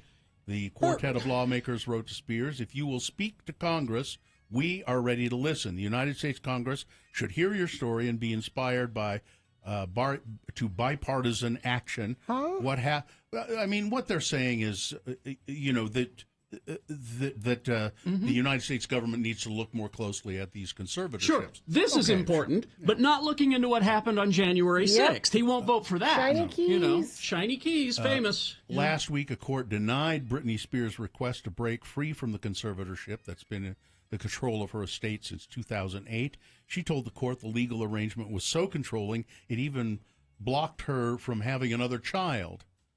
Politico reported Thursday that representatives for Britney did not respond to a request for comment. Let's see. Freedom Festival down in Provo. How many? 300,000. Jesus, really? This is a good time to remind you that Utah is in the top 5 states for the increasing Delta variant here for coronavirus. This is a good time to mention that. The parade, one of Utah's largest, took place Monday after being canceled last year because of COVID. Provo police estimate the crowd along the entire route was about 300,000 or more. It was the largest crowd in 6 years. It's great to have everybody back, said the parade's Grand Marshal, former Governor Gary Herbert. There's a lot of excitement. Herbert rode in the parade with his wife Jeanette and his grandchildren. He told Fox 13 he was glad to see everyone smiling again, but it's important to remember you got to get your vaccination. I don't know why so Republicans here in Utah still resist it so strongly, even though Gary Herbert, as conservative a Republican as you could find, says get your vaccination. Yeah. I don't know. It's crazy. Facebook says it's true. I was going to say, it's because Facebook is more powerful than Gary Herbert. Listen, I know Gary Herbert said we should get vaccinated, but there was a guy who did a video from the inside of his car. He was very convincing. I think it'll be interesting to see, and I would assume that they'll track the coronavirus and see if they can see what happened there with 300,000 people. Oh, yeah. Facebook says it's true. While many people were celebrating the 4th of July on Sunday night, the Brigham City Fire Department was busy putting out fires caused by fireworks. Despite warnings that extreme drought conditions and high heat would make neighborhood fireworks particularly dangerous, people in Brigham City didn't care. They shot them off anyway. Now, I have to say, let's see, I was in town. I was in town on the 4th of July, Sunday night. Often in my neighborhood, I will hear fireworks being, but didn't hear any. I didn't in mine, and I was wondering if it more had to do with the weather because it was really windy, and maybe people were planning on setting them off, and finally they went, that wouldn't stop. I didn't. They weren't in my neighborhood. In my neighborhood, fireworks are always banned, and you're in the foothills, but I still usually hear them. But this year, I only heard the city fireworks. In November, Roxana Moritz won her 4th term unopposed as the chief election officer in Davenport, Iowa, with more votes than any other candidate on the ballot. 5 months later, she quit. I emotionally can't take the stress anymore, she said in an interview. For Ms. Moritz, a Democrat, the initial trigger was a Republican-led investigation into her decision to give hazard pay to poll workers who had braved the coronavirus pandemic last fall. But what sealed her decision was a new law enacted by the Iowa legislature in February that made voting harder and imposed fines and criminal penalties on election officials for errors like her failure to seek approval for $9,400 in extra pay. I could be charged with a felony. I could lose my voting rights. I've decided it's not worth it. I'm leaving, she said. Ms. Moritz is one casualty of a year, not the only one. Many other election officials around the country are quitting because the Republican Party can't come up with any programs that people want. No. So they'll just try to keep people from voting for Democrats. Yeah. That's the plan. Yep. They don't want to govern. No. They're bad at it, and they... Tyson Foods is recalling 8.5 million pounds of chicken.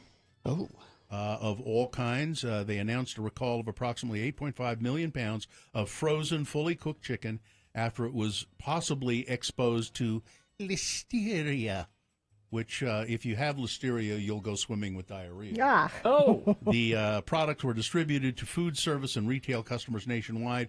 Each affected package has the establishment code P7089. So these are they're pre-cooked cutlets, chicken cutlets, and tenders and things like that. There's no concrete evidence that the products were contaminated at the time of shipment, but there's a possibility, so we're recalling all of it. And one other quick recall, Trader Joe's has issued a recall of their dark chocolate almond butter cups. Which we have purchased those in the past. They are delicious. They are. So Trader Joe's says we're recalling them. The snacks come in 2-count packages and are being recalled due to reported allergic reactions. Trader Joe's posted a recall notice on their website that says, while the label states that the product may contain traces of peanut, following reports of allergic reaction, potentially affected product was promptly removed from the site. All right, so that's it. All right. Weather, traffic. Oh, okay. So today I'm going to tell you it's going to be 98, and you're going to be like, "Wow, that's hot." No, that's cool because the next couple of days are going to be up over 100. So enjoy the coolness of the 98 degrees today. It's currently 73 degrees in downtown Salt Lake. Traffic, we've got one accident. Oh, nope, two now to tell you about. This one just came through. Crash southbound Redwood Road at 31st South in West Valley. The right lane is blocked there. Crash northbound Bangor Highway at Lake Park Boulevard in West Valley. The right lane is also closed there. What do you see? You can text it into us like a friend of the program did about the Bangor Highway accident. Thank you for sending that in via text at 33986. It's the coldest, driest, windiest place on Earth where weird, wild creatures thrive. Antarctica transports you to the farthest reaches of the Earth and reveals what happens there affects every single one of us. Now playing at Clark Planetarium's IMAX Theater. All right, here we go. Boner candidate number 3. Golden Blondie unloads on Le'Veon Bell. Le'Veon Bell has spent a lot of time recently defending his football ability. He's a free agent. Nobody's really picked him up, but he's been saying, "No, I'm a great player. Somebody will pick me up. I'm a great player. I'm a great player." Well, maybe he ought to spend a little time doing damage control with his personal life. Mr. Bell supposedly has 7 children with 6 different women. An Instagram model who goes by the name Golden Blondie revealed back in March that she was pregnant with Bell's newest child, who was born in May. However, Mr. Bell has supposedly not made any effort to be a part of his new daughter's life. Golden Blondie unloaded on Bell in an Instagram post recently in which she called him a terrible person. She said, Bell barely takes care of his children and only chooses to acknowledge some of them as his own. Bro Bible shared a screenshot of the scathing post from Ms. Blondie. A portion of the post, which was edited by the LBS for profanity, it says, "You are the worst effing human being on the planet. You can't even call yourself a man when you barely take care of your kids." Now, she says, so people are claiming that she's a gold digger. She says, he doesn't have a job. He's not signed with any team. I'm not doing this for, I didn't have his child because I thought I would get money out of him. But the bare minimum would be nice. Yeah. Just an acknowledgement that that's my baby daughter. But no, he's not going to do that, apparently. Mr. Bell is a free agent. He made headlines recently for some comments he made about Andy Reid, I guess, the Kansas City Chiefs. Coach. He was. I don't think Mr. Bell is going to be working in the NFL. Probably not.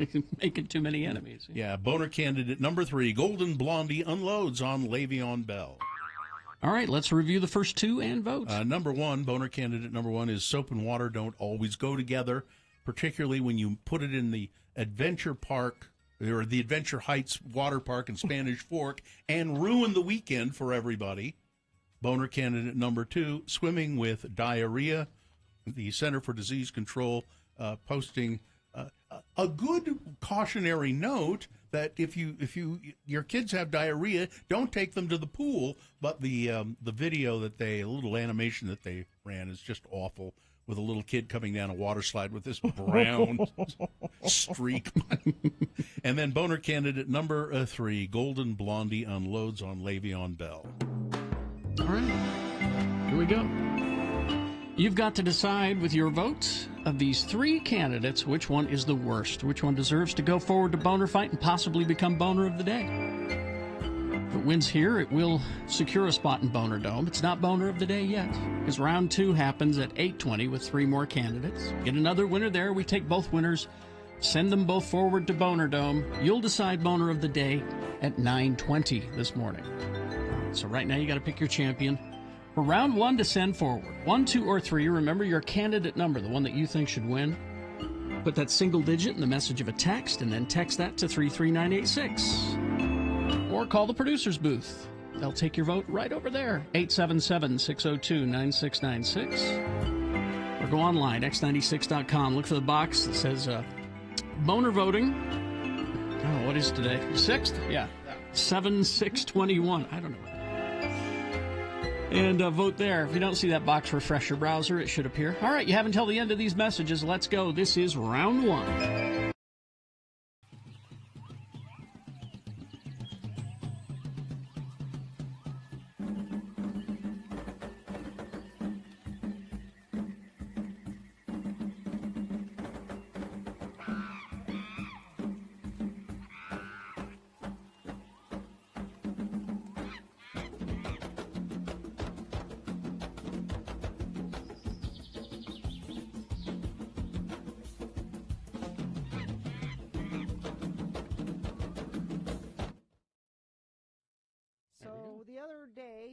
my husband makes a pronouncement, Dr. Jones.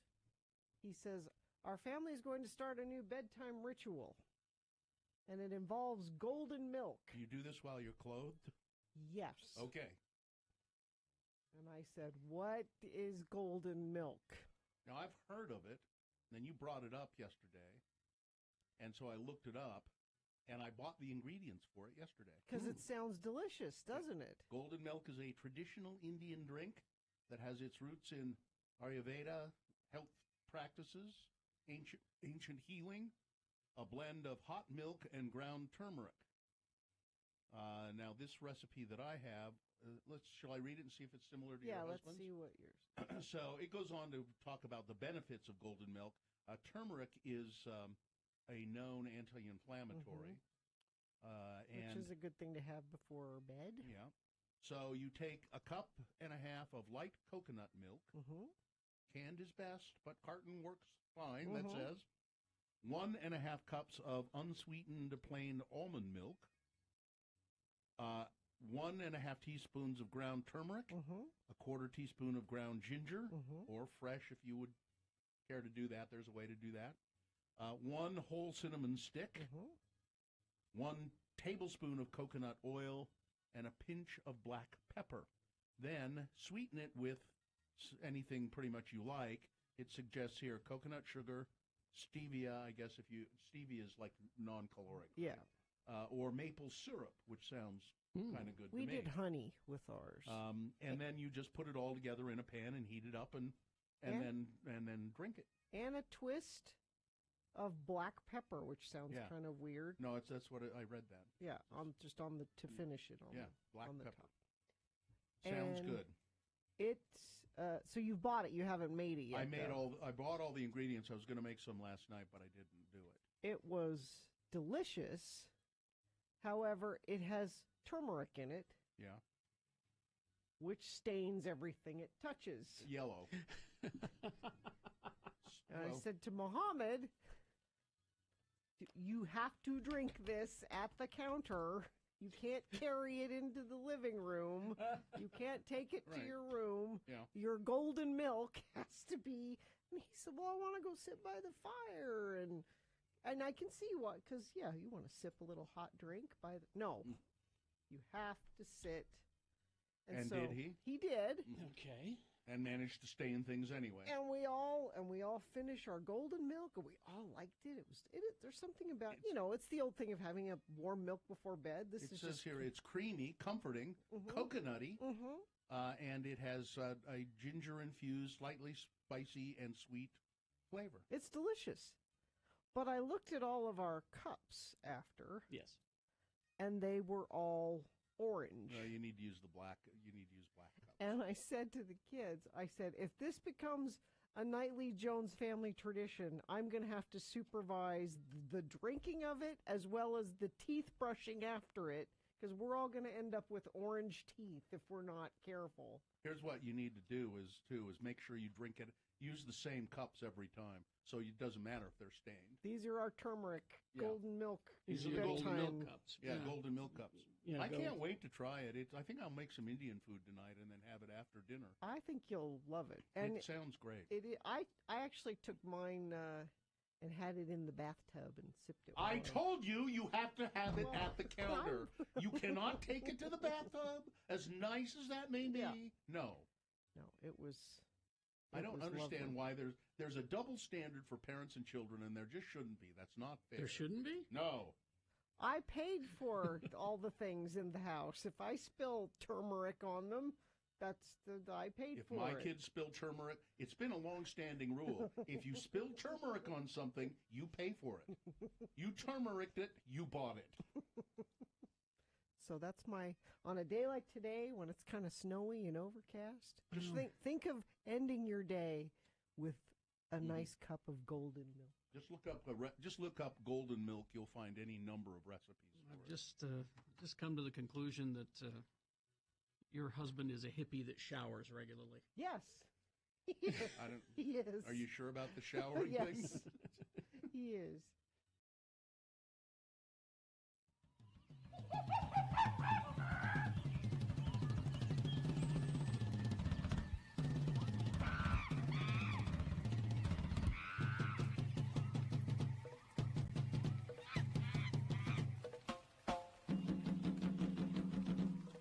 All right, 7:48. Time to award round one of your boners. And round one of the boner voting is brought to you in part by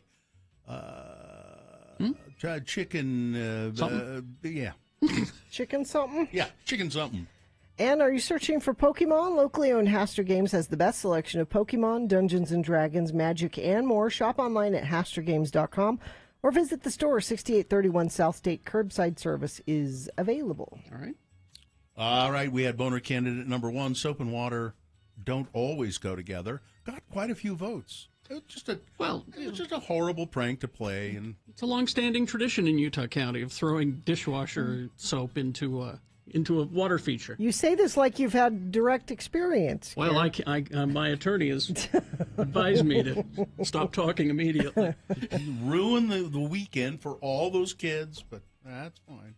Boner candidate number two, swimming with diarrhea, my favorite candidate, but only got 8 votes. Really? Yeah. Oh.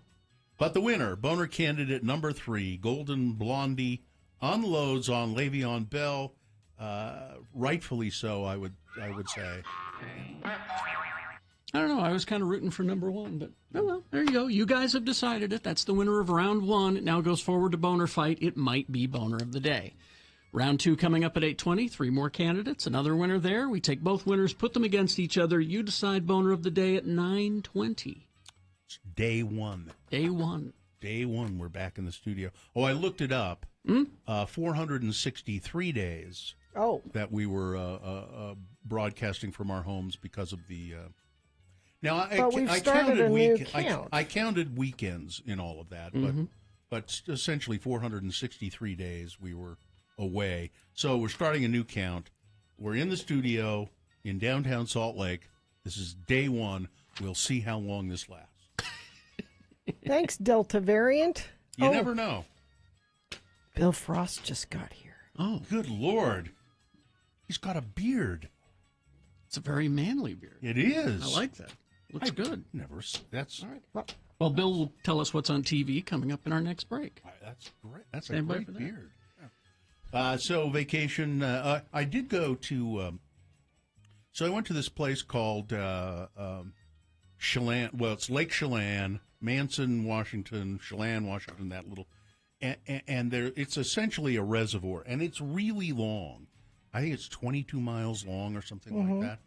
And at the end of this, and roads, so at the end of the reservoir, there's a little tiny town community called Stehaken. And the only way you can get there is by boat or hiking in from across the mountains the other way. But you can't drive there. Oh, okay. And it was. I thought it was really nice. It was they were very nice people. They take you on a little tour. They have a bakery there and nice pastries and all of that. But there are cars there in this little community. So how did they got the cars there on boats. They had a ferry of some sort. Yeah, a big barge, and they brought so there are cars there, but only, what did she say? 58 permanent residents, I think, of this little. Really? Yeah. Yeah. Just a little, and it's and the people who live there. This woman who took us around and showed us everything was. She said, "Oh, I came here in. My husband's family came here in 1955. I came here in the 80s to work at one of the. There's like a hotel, a small hotel there, and I was working here, and I met a local boy, a Stehaken boy." And so I've been here since the 80s. Sounds like a country song to me. Yeah, I mean, so I kept looking around to see if there were any kind of obvious deformities or. See, when you said inbreeding, when you said the population was how many? 58. I think it's 58 or something like that. See, when you said that, I went, that's appealing to me. But then I got thinking about it harder, and I went, what if they're all jerks? Yeah, if you're stuck. Yeah, with what 58 if they're all a-holes, every one of them? And you're stuck on this island with. These people were very, very nice, and it was just, I thought it was it took. There's a fast boat and a slow boat. The fast boat 90 minutes took to get. Going back the slower boat 2.5 hours. And that goes all the way to China if you stay on that slow boat. China. Oh, there's an old saying, isn't there? slow boat to China. So that's what I did for my vacation. Hang on. Come on, it wasn't that bad. Yeah, it was really bad. I enjoyed it. So, Gina, you didn't you went camping in Yes. 100-degree Yes. weather at Glacier, which Yes. it's not supposed to be No, like that. That's supposed to be glaciers there. It's supposed to be snow Yeah. all year long, all the time. Well, Yeah. there are glaciers there. Barely. There are barely glaciers. There were there. glaciers around Stehaken in the Cascades.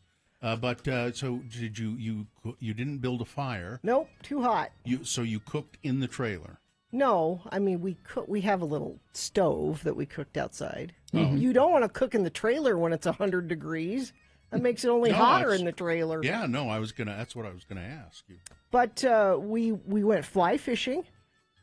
You mean you stayed at Nope. camp and read a book? Nope. Well, That's what my mom did. Yeah.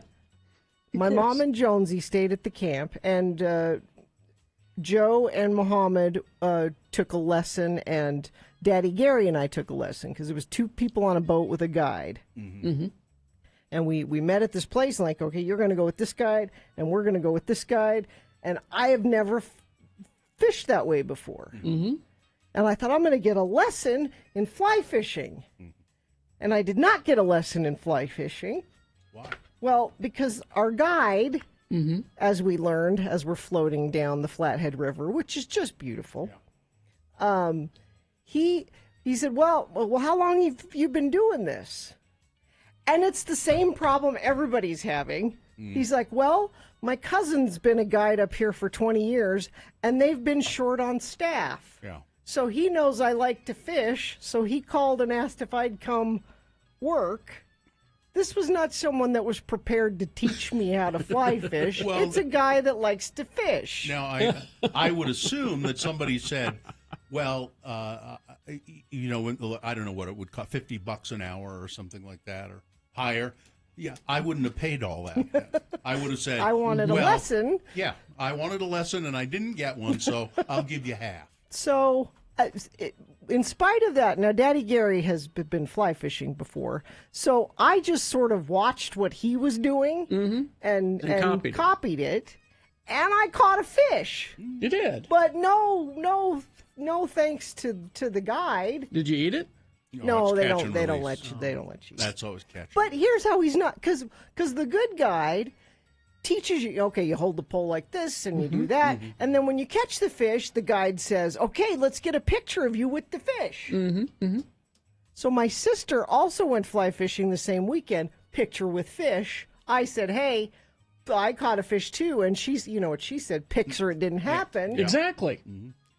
I don't believe you, as a matter of fact. I don't think you really caught a I fish caught at a all. fish. You're No, making you this didn't. all up. Liar. Making it all up right now. Crashed southbound Redwood Road at 31st South in West Valley. The right lane blocked there. Crash northbound Bangor Highway at Lake Park Boulevard. This is also in West Valley. The right lane being affected there. And what are you seeing? You can text us if you see something, and I will pass it along. 33986 is where you do that. Young Automotive Group has a huge selection of new vehicle brands, over 1,000 pre-owned vehicles. You'll find the vehicle you want at a price you can afford. Visit any Young Automotive dealership or browse online at youngautomotive.com. All right, so we will take a break. We will be back with Bill Frost telling us. And tickets. It's our free ticket time. That's we gotta right. do that. There's a special ID thing here for that, as a matter of fact, so be ready. Bill Frost telling us what's on TV, Boners Round 2, and Big Boy News, all coming up. Stand by for all of that. ShamrockPlumbing.net. Our good friends at Shamrock Plumbing, they have been to my house recently. If you have a plumbing emergency, Shamrock Plumbing they are the people to call. As a matter of fact, my mother-in-law's water heater was leaking, and they said, "Oh man, I don't know. Listen, we'll put you on if there's a cancellation because they were booked. Sure, yeah. But usually there is a cancellation, and so they were able to get over there and fix the water heater. Well, they put a new water heater in at my mother-in-law's house. Nice. Shamrock Plumbing. They water heaters, water softeners, all of that stuff. They'll do the big jobs, the emergency jobs, and just the little stuff, that you've been meaning to do with your plumbing. toilet tank flapper. Yeah. Just or reorganize. You go down the basement, you look at all those pipes, and then you go, "There's too much here," and they'll fix that for you. Call Shamrock Plumbing for any kind of plumbing work. 801-295-1690, or go to shamrockplumbing.net. Concert.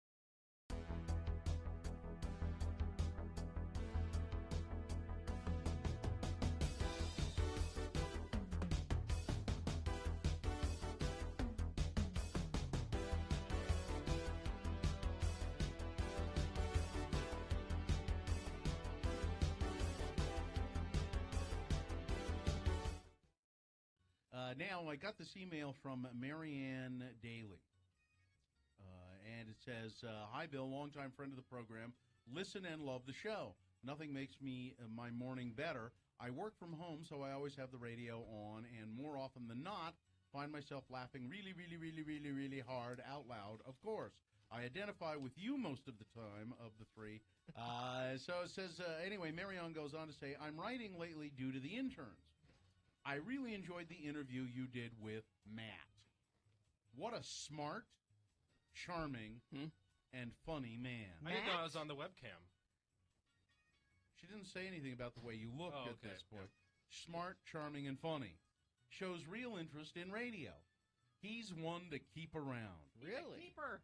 Oh, and he brought you Patron Silver. He rocks. He also has that radio voice.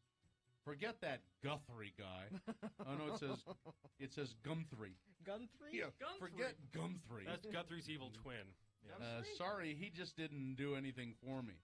And try to work it out so that Matt has some more radio time. Ooh. That would be sweet. Matt, you are so cute. I know. And funny. Thank you, Carrie. Thanks, Marianne. Wow. Now, I just wonder if this would change Marianne's opinion at all. This is an email that I got from Matt. From this Matt? Yeah. Wait, which? Oh, was this the one I sent on Monday? I suppose so. When you weren't here. Yeah. Today, says Matt. Oh, it says subject. "Hello, my name is Matt Timian, and I know how to offend the CEO of Simmons like no other. Today I wore a T-shirt that says Godweiser on the front and This Blood's for You on the back. Of course, it's a parody shirt. Of course. Oh, really? No. And it was meant to be serious and worn by Christians. I often find gems like these and wear them as a parody of a parody. Witty and original, I know. Anyway, the CEO of Simmons, I suppose he means Craig Hansen? Yes. It was Craig. Was walking by me in the hallway with another gentleman in a suit, and after walking past me, they both stopped, turned around, and looked at my shirt. I pretended not to notice. Looked at the ceiling. I then heard them say, "We have some really interesting people working here." They continued to mumble about how interesting I am, and then walked up the stairs. You're making it sound a lot more positive than it really was. Yes, I'm not taking it as positive at all. Yes, I know how to make an impression. Now I'm certain to get a job. Matt Timian. So, Marianne, there's just more evidence. It's probably making her more hot for him. Probably is. Well, here's Marianne's email, Matt, if you'd like to thank you. contact her. That would be great. Maybe she could help you with the crock pots and the little smokies. Appreciate you. All right, thank you. Thank you. Yeah. Matt Timian, Oh, our intern. him and Marianne. Matt and Marianne. How nice. I don't know. He's 2 divorces down already. I don't. Well, if I could counsel Matt on anything, I'd just say don't do it again. Don't get married again. Date all you want. Date all you want. Have a girlfriend, but don't marry again. I don't trust Matt as far as I can throw him. Really? I think you should try to throw him. I can't throw him. I can throw him an inch. That's how much I trust him. Oh, I'm sure you can do more than an inch. 2 inches, maybe. I just can't. I'm kind of weak. You should know that about me. I'm weak. I just thought you meant more.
tickets. Some are free tickets. X96 welcomes Flogging Molly and the Violent Femmes to the complex on October 19th. Text the word 7, S-E-V-E-N, 7 to 33986 now for your chance to enter to win tickets to this live show coming in October. Thank you.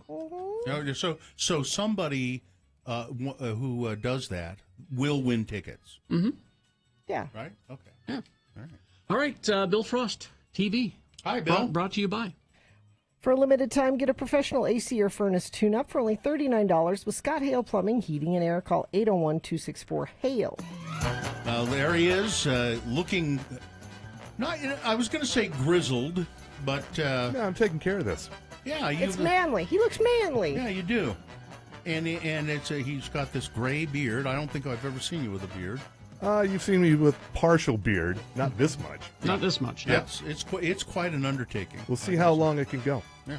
Are you going to try and grow it longer? We'll see. I might get into ZZ Top territory. I don't know. We'll see. Good luck. Bill is, of course, a TV critic, and he writes for Slug magazine. Also, he has a podcast, TV Tan, and he plays in various bands, and you can get all of that stuff where? BillFrost.tv. Yeah, go there now. The band is pretty busy this weekend. Oh, good. Where are you playing? Compared to the last year. Yeah. Exactly. Where are you playing? We're playing at Magda Vega. We're playing at the Funkin' Dive in Ogden on Washington Boulevard. And then on Friday and on Saturday, we'll be at Big Willie's on Main Street in Salt Lake. Okay. All right. That's our summer tour. All right.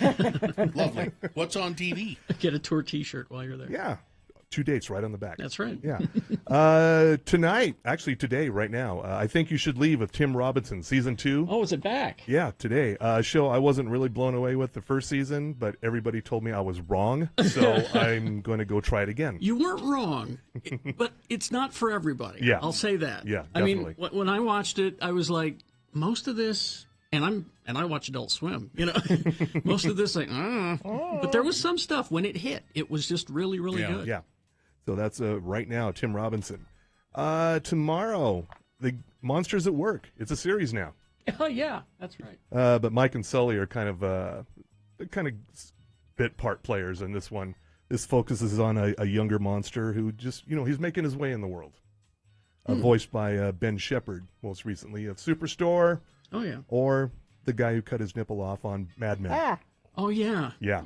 I know who you're talking about. Yeah. Who is he on the Superstore? He was Amy's love interest. He was like the main guy. I can't remember his name now. Oh, the rapper. No. He was America Ferrera's boyfriend. Oh, yeah. Okay. I can't remember his name though. I can't remember his name. The main guy. How soon we forget. Yes. Yeah. So there's that. Gossip Girl is back on Thursday. A whole new cast. You might remember this from 100 years ago, where basically there's a blogger who's now an Instagrammer who basically stalks these students of an elite private school and just talks nasty things about them all the time. Narrated by Kristen Bell. She's back now. It's a younger, hotter crew. Okay. Yeah, the old one. They're too old now. You Yeah, can't have them. it's also less white and less straight this time around. And this is on HBO Max. And also on Thursday, Resident Evil getting back to its computer animation roots. Wow. Katie's into it. So a series. Yeah, it's Infinite Darkness on Netflix, dropping Thursday. And it's anime style, is it? Computer animation. Oh, computer animation. Yeah. Okay.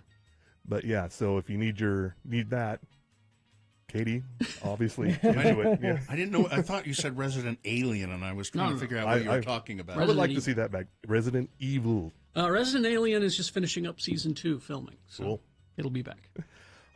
Women of a Certain Age. Gina? Yes? Yes. That's me. On Friday on Netflix, season 3 of Virgin River. Familiar with this? Yeah, Okay, I knew I've it. watched I knew it. Of course you did. It's a scenic soap opera. Is it the Virgin River in Utah? No, it's a fictional place in Canada. Or... Actually, it's Northern California. Northern California. I'm sure this is filmed in Canada, yeah. though. It's about a woman who leaves the big city life and comes to the small town, and she's a doctor, and she meets a hunky local, and A lot of Trump flags, I imagine. Well, not really. Not in Canada. No. And you remember Leverage? Mm-mm. I remember the The name name, of the maybe. show. Timothy Hutton was sort of the Yes, A-Team yeah. meets Ocean's 11. That's they right. They would steal from the rich, give to the poor. Yes. They'd always Yeah. have these Okay. schemes and everything. Yeah, it's back, but it's on IMDb TV. So if you can find that, I've got it. it's on your Prime Video. Yeah. And it's elsewhere, but Timothy Hutton is out because he got canceled. What did he do? Did he say something he shouldn't have? I don't Oh. remember that. It was some accusation from a few years ago, but he's been I remember, replaced as the leader of the team by Noah Wiley. Okay. From Northern Exposure. No. No. The ER. Doctor Show. Doctor Yes. Show, yeah. Doctor Show. From Doctor Show. From Doctor Show. I'm going to start a show called Doctor Show. The Doctor Show, yeah. Yeah. And also Patrick Starr from SpongeBob SquarePants getting his own show. It's his own show. on Nickelodeon. You're making it, Patrick Starfish. The Patrick Starr Show, this is kind of the Patrick Starr origin story. Oh. His younger self living with his parents and doing his variety show. Oh, good. A young starfish. Yeah. And All also Friday, this Black Widow thing drops. I'm sure you'll hear more about it as the week rolls on. That'll be on Disney Plus. Yeah, you'll be paying extra for Pay it. a little extra for it and get it. Yeah. And on all the way to Sunday, a new series from the creators behind What We Do in the Shadows. Yes. Wellington Paranormal on the CW. I'm looking forward to this. It's basically Supernatural Reno 911. Yeah. Yeah. That sounds great. Yeah. It's been on for 2 or 3 seasons in New Zealand. Yeah. And they've just decided to show it here on the CW. So watch it really hard, Yeah. and we'll get to see seasons 2 and 3. Yeah, first episode written and directed by Jermaine Clement. Yay. Jermaine? Yeah. No Brit. It all takes place in that universe. Yes. You know. And do you remember Mike White, who did Enlightened on HBO years ago with Yes. Laura Dern? He has a new miniseries on HBO debuting Sunday, The White Lotus. It's about a group of people who are attending they're at an exclusive resort, and weirdness and awkwardness ensues because it's Mike White. Of course. Yes. He's not in this, but people like Jennifer Coolidge, Connie Britton, actually Mike White insisted to HBO that Jennifer Coolidge has to be in this. Love her. That's the deal breaker. All right. So he gave her a great part. Good. In this. And that's it for the new stuff this week. Don't. Well, the Chris Pratt movie on Amazon Prime. Oh no! I've What's heard it, Tomorrow War. Yeah, I've heard nothing is but it average. Tomorrow War, I think. Is Yes, it? that's it. It's it's in a way it's dumb fun, but it's just they have it's one of those movies where it ends, but then they keep going. And then it ends, and then they keep going. And then it ends, and then they keep going. Yeah. The best review I read of this was someone on Twitter who said, it's serviceable. Okay. But it's one of those shows that you won't hit pause when you go to the bathroom. I'm not missing much. I just want to let this run out. Just let it go. So, and Chris Pratt is really not a very good actor. His acting style is he looks It's the around a same. lot. Yeah, it's the same in everything. He looks around a lot. You know, he's having a conversation, but his eyes are like looking around. That's how he I guess that's how he indicates he's present. But what about jacked J.K. Simmons? He's always Does good. he have his shirt off? He's jacked. He's got Almost. He's got a beard like Bill Frost. Yes. Whiter actually. Mhm. And he's a tough guy. It's not a big part, but Would not have been a good theatrical release, which was what it's supposed to be when it Yeah. was made like almost 2 years ago. Yeah. Oh, Was it really? really? Yeah. It's Oh, that yeah. old? It's Yeah. been sitting on the shelf for a while. You know, Yvonne Strahovski? Strahovski. I like her. And she's very good even in this. Yeah. Which makes Chris Pratt look even worse because she's so good. Don't put him next to real actors. No. All right. I've been binging The Shy, Oh, yes. Showtime. or as I like to call it, Bad Decisions, the series. Showtime has a few of those. Is that Lena Waite? No, it's takes place in Chicago. Yeah. Is it Lena? I don't know I any thought of the she actors' was- names. I think that might be another one. Yeah, I don't know any of the actors' names, but it's just Yeah. you just watch and you go, bad decision right there. Well, that is the motto of Showtime. Yeah, it's Lena Waithe. Is it? Okay. Yeah. Yeah. And it's pretty good, Yeah. but bad decisions all around. Thank you, Bill Frost.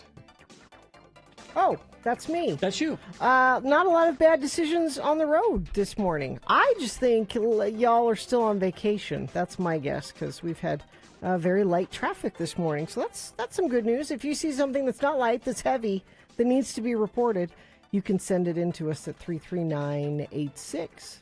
All right. Thank you very much. Let's see. Bonus round 2 coming up. Here are the candidates you'll be considering. Number 1, only when I make right turns.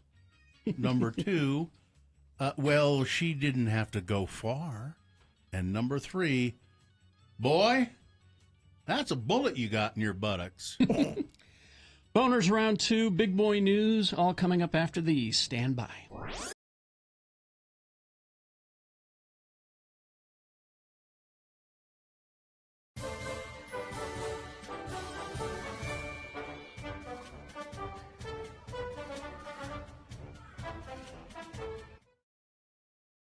I don't like breathing through my mouth. I prefer my nose. I think that's what it was designed for.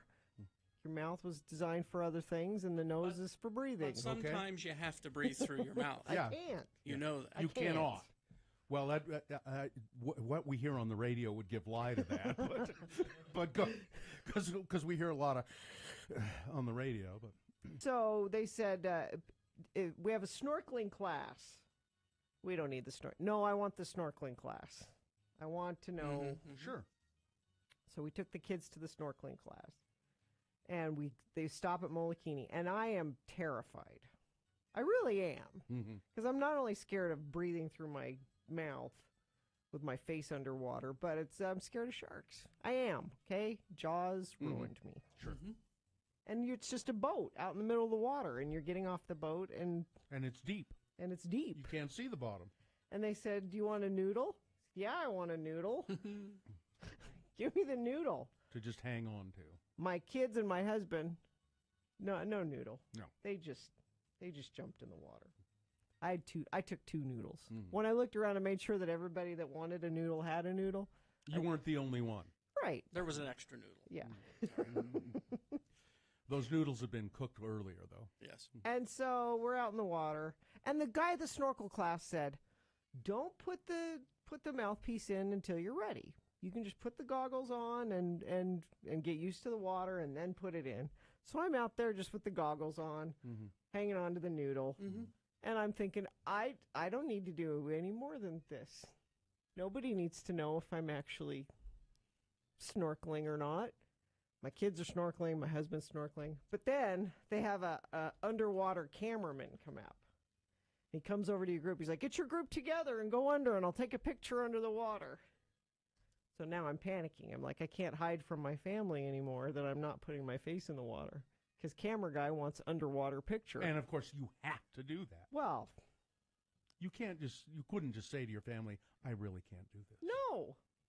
And I didn't want Joe to know I wasn't snorkeling, because he's off snorkeling. He's not looking at me. I'm like, okay, I can totally do this. All right. Put the mouthpiece in, stick my face in, underwater camera guy's there. And I'm like, is he done yet? Is he done yet? Is he done yet? Because you're not breathing? No. You're just holding your breath? Because even though you can breathe through the snorkel apparatus. I can't, though. Yeah, you can. But I did it. I put my face in the water for the picture, and that was it. So as far as I'm concerned, I snorkeled. No. Didn't see any fish. No. Nothing. No. I floated around on the noodle. I put my face in the water.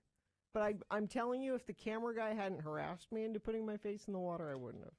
Didn't see any fish. And I'm sure your I've family. seen fish. Did you see the fish? Did you see the turtles? I can Did you Google fish You right can- now, and I know. can see them. Yes, There's I know. probably Sure, a live Molokini underwater camera right now that I could find online, and I Probably. could see everything happening there right now. Right, which is way better than what. Which is way better than what you actually did by being I there. got in the water. Okay, fine.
The sense of summer.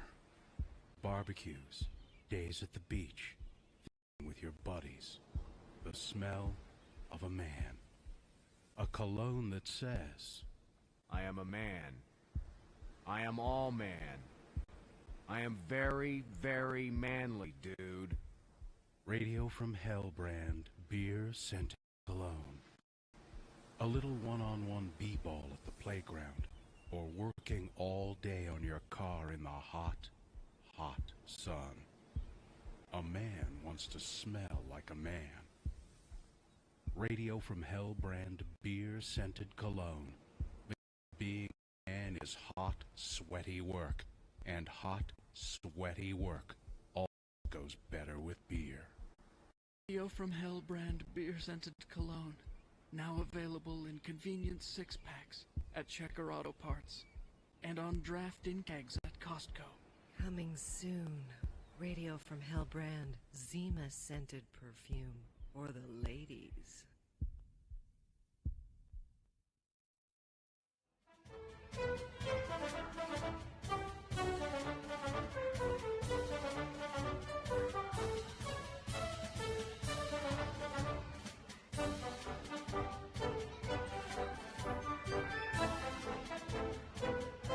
All right, 8:21 right now, and it is. You can see us at x96.com/live. Where it's our first day back in the studio. Hello. For now, stay one.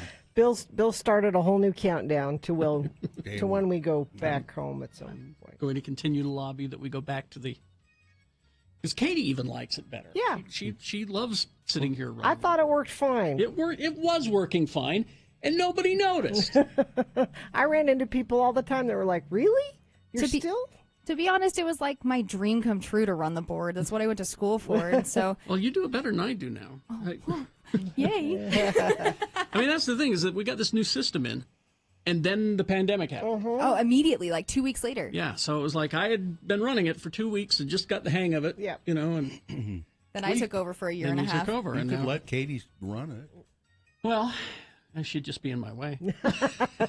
You could sit elsewhere. We'd be too close to each other. We'd be hitting elbows. You sit elsewhere. We talked about that. That it may come to that.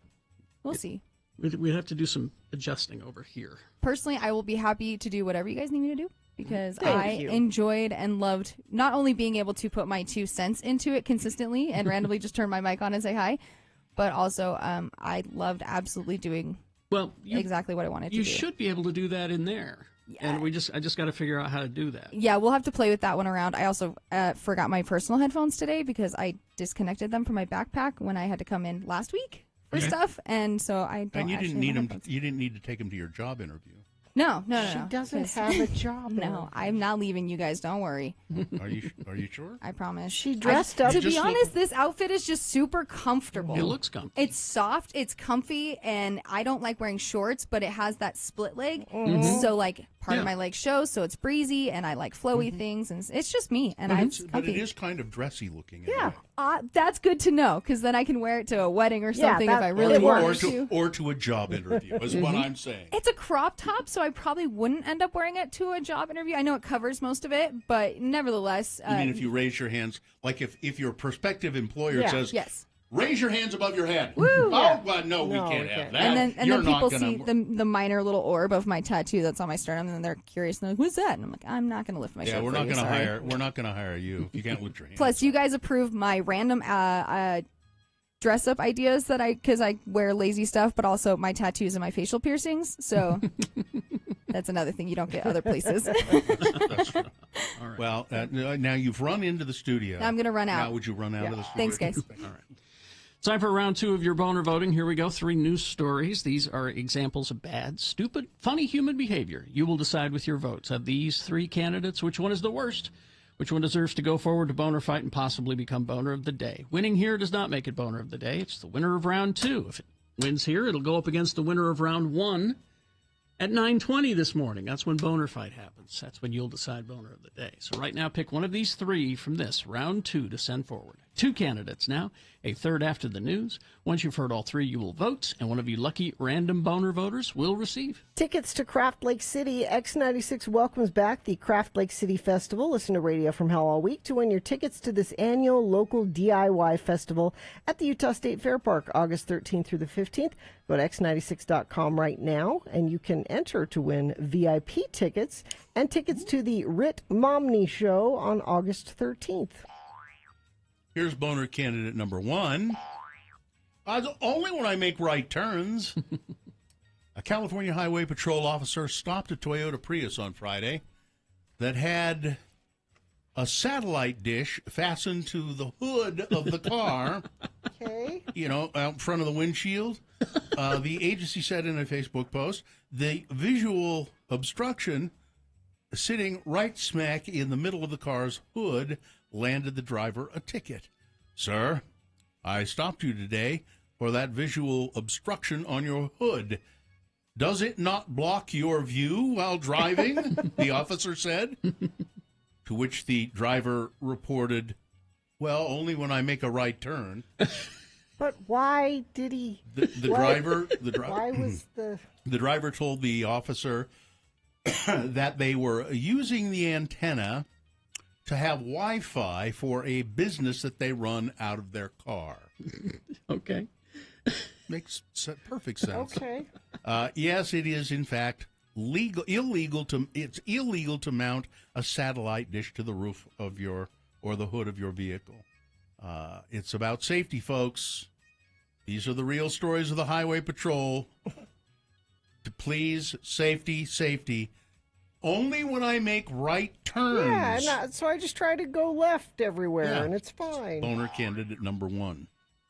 Here's Boner candidate number 2. Well, she didn't have to go far.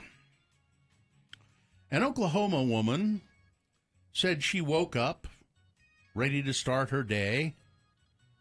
She said, I woke up, I wanted to go to the bathroom. I stepped down onto the floor, and I was in poop up to my ankles. Oh, wow.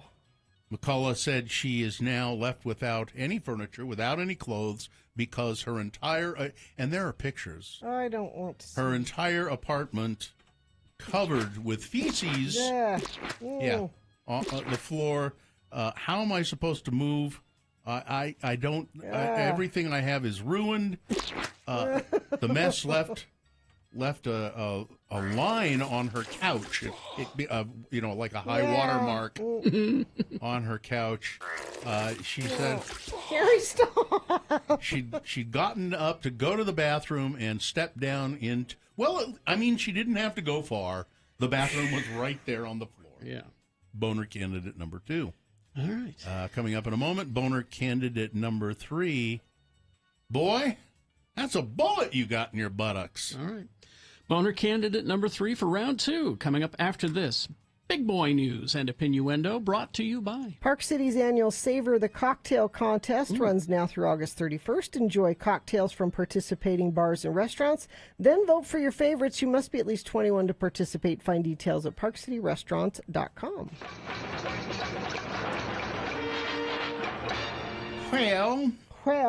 Well, Stephen Dorff has not been in any recent Marvel movies, although he has been in a Marvel-owned title, apparently, 1998's Blade. Yes. He's not a fan of superhero films made by Marvel.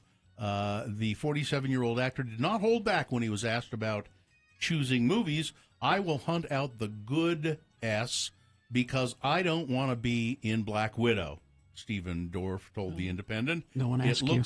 It looks like garbage to me. It looks like a bad video game. I'm embarrassed for those people. I'm embarrassed for Scarlett Johansson. I'm sure she got paid $5-7 million something bucks, but I'm embarrassed for her. I don't want to be in those movies. I really don't. I'll find. Is this like Don't Throw Me in the Briar Patch? Is it like that? Is it Please Don't Put Me in a Marvel? No. Whatever you do, don't put me in a Marvel. No. No, I don't think it is. I mean, I think he would turn it down because he's an actor. Well, did you see the most recent thing that he was in? I don't It really was know. some extreme sports movie. I'm not even clear who he is, actually. He was in the most recent season of. I know I've seen him. And, True Detective. True Detective. You yeah. actually liked him in True Detective. Oh, I did. Yes, he was very good in that. He was, yes. But he no one's asking you to be in Black Widow, Stephen. And here's the thing. Well, I don't know why he had to go on like that. I don't know. Because he's just making enemies. I'm not sure. I'm not sure why he brought it up. Yeah. Because nobody asked him to bring it No. up. What do you think of Black Widow? They didn't ask that question. No. I think this is pretty interesting. The headline just says it. What year is this? The number 1 and number 2 albums on iTunes right now are number 40, or on iTunes are 40 Queen and 50 Joni Mitchell years old. Now, I know why Joni Mitchell is. Because Blue. It was the... Oh, but it's the same thing with Queen. It was the Yeah. same anniversary. So it's their anniversary. That's 40. why. Well, it's a 40-year-old album and a 50-year-old album. Number 1 and number 2 on iTunes. Interesting. Yeah, it is. I'm not sure about. I've seen a lot of publicity for the Joni Mitchell. Did she re-release it or Was it remastered or something? I don't know, but it's a it is a classic album. 1981, 1971. I was 16 in 1973. I'm trying to imagine music from 1923 and 1933 suddenly being popular. And as the writer says, and I can't. ABBA, Journey, Fleetwood Mac are also in the top 50. But, yeah, that's Were you as enamored as every other man, it seems, with Joni Mitchell back then? Because everything I read with this anniversary was like, I was in love with Joni Mitchell. Yeah, she was, there was something about her. She had a certain mystique and she was just, she embodied the time somehow, you know. Let's see now. How am I doing, by the way? He means time-wise, Oh, you mean right? time-wise? No, I mean, how am I doing today? You're fine. I'm really tired. Oh. I mean, I literally didn't sleep last night, so I'm just like... No, you're fine. Okay. I just want to make sure I'm doing okay. You got 3 minutes. Thank you. Britain plans to scrap laws requiring face masks and social distancing. Oh, so everything's fine there then? No. They're good. No? No. I don't Prime understand. Minister Boris Johnson confirmed that, even as he acknowledged that lifting the restrictions will probably drive surging COVID cases higher. Johnson said legal controls will be replaced by personal responsibility when the country moves to the final stage of its lockdown lifting roadmap. That's scheduled to happen on July 19th, though Johnson said a final decision could make it as early as July 12th. The change will mean people can throw away masks after months of enforced face covering, though they will still be recommended in some enclosed spaces such as public transport. The removal of social distancing rules will allow nightclubs to reopen for the first time in 16 months, and people once again to order drinks at the bar in a pub. No longer will customers have to scan a phone app to provide their contact details when entering a venue. When I was I was out and about in Oregon and Washington and Idaho over the last week, and very seldom were people wearing masks who were customers of convenience stores and gas stations and hotels. But the employees generally were wearing masks. If I worked in a place like that, I would make sure I wore them. Because which you I- don't know who you're interacting with. Yeah, I just wonder why. Now we would most often put our mask, like we went to the grocery store, put on a mask and go to the grocery store. There were some customers wearing them, but mostly not. And I just wonder, when you see the employees wearing them, why that doesn't make you kind of go, maybe I should. I wear, when we go to restaurants, we wear them when we arrive and all the way to being seated at the table, and then we take them off. Yeah. We used to be better about putting them back on when the service person would come over. Because they're wearing them, we feel like we should be wearing them too. But Police have charged a Kaysville woman with arson after she started 5 separate fires on residential property. They were initially called to a place on Old Mill Lane. The fire had already been put out. However, members of the Kaysville Fire Department said they were looking for additional fires. That witnesses said they saw this woman. She was going around starting fires in people's yards. Why was she? Well, I think Because there's my something. freedoms. I think there's something probably kind of wrong. It's my freedoms. I think she, when she's examined, they'll find she ain't quite right. Would be my guess. The Boy Scouts have offered a deal to compensate sexual abuse victims in a historic $850 million bankruptcy settlement. They more than doubled their initial offering of compensation to sexually abused scouts late Thursday to $850 million, setting the stage for an historic settlement as part of the organization's bankruptcy proceedings. A new state flag. We're going to get a new state flag. So apparently, it is going to happen. Well, I think so. There's some. Just keep Salt Lake City's mayor away from this process. Why? Okay, Aaron. I don't know if you're listening, and Ms. Mendenhall. I love the Salt Lake flag. Well, that's And fine. That's fine. You suck up to the mayor all you like, Gina. That's a terrible flag. Now the flag that I really like for the new state flag, we can't do it. Why? Because it's already been co-opted. So you may Somebody have seen owns it? No. So there's this crazy Facebook group called DesNat. Oh, yeah, I've heard of them. Mm-hmm. Like Deseret Nation. Yeah. They're uber conservative, Mormon. nutty folk. Yeah. They have taken this flag suggestion. It was just one of the ones that they were looking at, and they've made it their own. It's a cool looking flag, but we can never have it now because it'll look like the whole state's embracing that ideology. So I don't understand. I don't understand, Gina. Why couldn't we do that? I mean, we shouldn't well, do I that. mean, yeah, but I mean, why not just go ahead and Just be go all the honest way? about it? Be honest about it. Just be I mean, honest you've about seen it. the Yeah. legislature. I mean, come on. And there's a mysterious signal coming from the Milky Way. I know. Nobody knows what's going on. And Oreos are releasing Gina S'mores Oreos again. Yeah, limited time. I'll stock up. So stock up. Limited time. All right. Sports weather traffic. This is a crazy story. Columbus Blue Jackets, this is a hockey team, goaltender, and I'm going to get his name wrong, Matis Kivlenikas, I believe is how you say it. It's close, I think. Died of chest trauma from an errant fireworks mortar blast in what authorities described Monday as a tragic accident at a Michigan home on the 4th of July. So police say that the firework... So he's in a hot tub, sitting in a hot tub with friends at a barbecue, like everybody on the 4th of July. And they're setting off fireworks. The firework tilted slightly and started to fire toward people in the hot tub.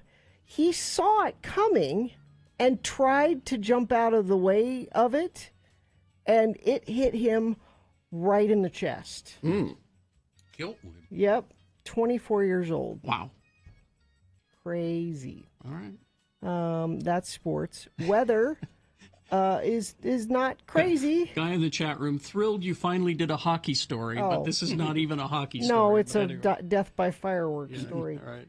98 degrees, which will feel cool compared to the next couple of days, which will be up over 100, it looks like. Heat advisory in effect for Wednesday and Thursday. So enjoy being outside today, I guess. It's 77 degrees currently in downtown Salt Lake. We've had really light traffic this morning. I think a lot of people are still on vacation, is my guess, because I have no accidents to tell you about. And you haven't sent any in to us via text at 33986. But if you see something, or a free sofa on the side of the road, or horses running loose, it happens. You can text it to us and I'll pass it along. It's the coldest, driest, windiest place on Earth where weird, wild creatures thrive. Antarctica transports you to the farthest reaches of the Earth and reveals what happens there affects every single one of us. Now playing in Clark Planetarium's IMAX Theater. Here's boner candidate number 3. Boy, that's a bullet you got in your buttocks. Here's the headline of the story. North Carolina man discovers bullet in buttocks. Well, there you Told go. police he thought it was a Roman candle. Salisbury, North Carolina man told the police that he thought he had been shot in the butt by a Roman candle firework. Turns out he was shot with a gun, and there was, in fact, a bullet lodged in his buttocks. According to a police report, the 53-year-old man said that he was at the sports complex on Dr. Martin Luther King Jr. Drive on Friday, approximately 1 in the morning. He said that some boys were shooting fireworks. The man said he felt something hit his left buttocks, but didn't think too much about it. Next morning, he woke up. Man said he was bleeding, but still didn't think too much about it. He's bleeding from a wound on his buttocks. Oh, that happens all the time. Yeah.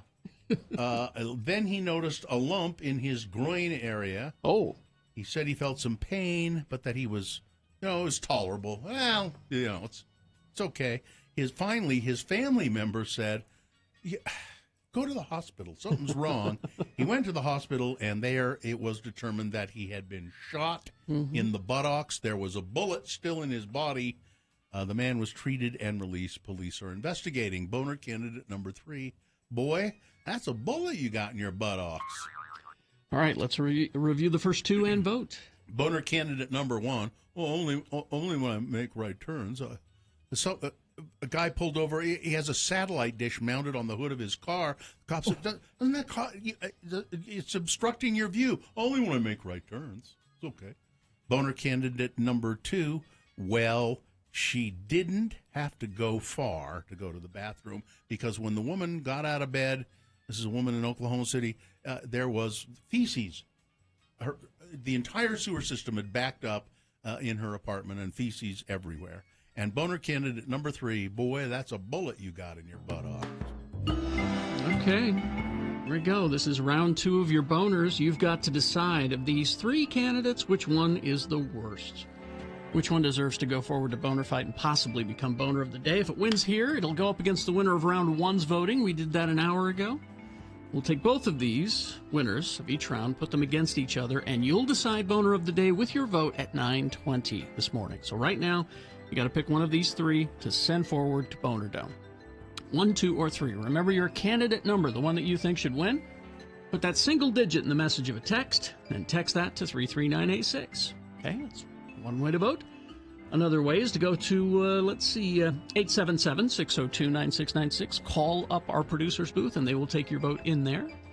Or go online, x96.com. Look for the box that says Boner Voting 7621, and vote there. If you don't see that box, refresh your browser. It should appear. All right, you have until the end of these messages. Let's go. It's round 2.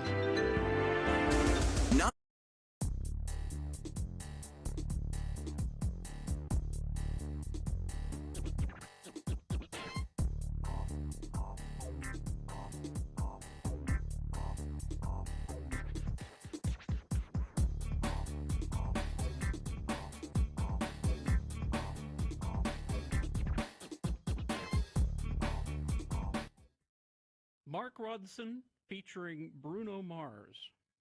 Okay. Owing a considerable amount of money to the James Brown estate and the Rick James estate. I would say. I requested that this morning. Pretty tasty, I must say. I'm not a Bruno Mars fan. I'm gonna make you one. No, I don't think so. I think it's Mark Ronson. No, and no, I can tell you it's Bruno Mars, and here's why. Why? Because it rips off a lot of stuff. Not ripped. Inspired and by. I'm not saying it in a bad way. Yeah, you're right. You know, it's probably so. It's Bruno Mars sounding as much as he can like somebody else. Yeah. But it was enjoyable. It was. Normally, I don't. I'm glad that somebody is still making that kind of music. Exactly. So that makes me happy. Yeah, I mean, because I do love that kind of music. Beck had to do it a few years ago. Yeah, which was kind of odd, but so are you okay, Gina? I got my song request. I'm great. Why? Oh, okay. Is that I guess that's what it was. Usually you have a greeting for me. I had my headphones on. I was uptown funky. I had no time for you. Gina's got so much funk. I don't. That's why I have to add it to my life. I've seen her. I've seen her dance. She's got the, see, I don't dance. Because You know better? Because I know I look silly. I know I look like a white guy I have to be really, really, Well, really drunk. And you probably haven't even done that in a long time. Been a really long time. There are mornings when we're playing a song. Oh, do I do it and not realize I'm doing it?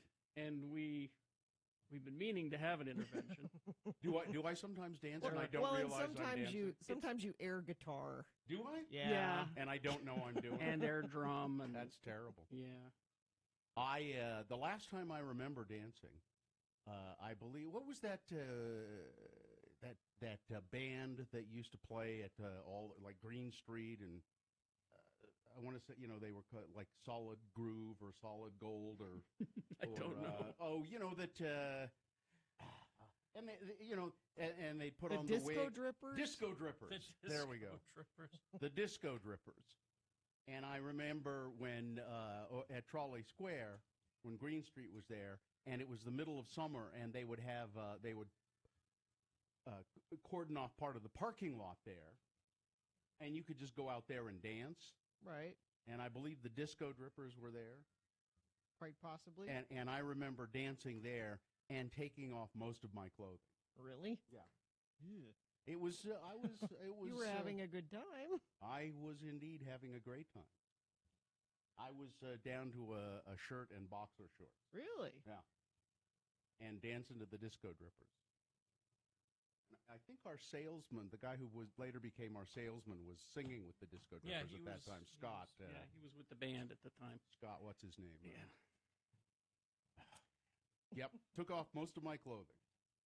I was dancing with a. I don't know how I missed that. I was dancing. Well, you weren't there. That's how. You weren't invited. But you'd think that word would have got out. Bill's over there. No, I was with my actor friends. Oh, I do need to be drunk to dance, but I do it more often than that. I was wedding in Idaho was the last time. Oh, I think I remember you talking about that. Yeah. Well, there's video evidence of this, and it's a bad thing. Well, let's face it. I have seen people, white people that dance well, but we are not among them, I think. No, not among them. And I think you get a pass at a wedding. I don't think anyone's going to, Because I often make passes at people at weddings.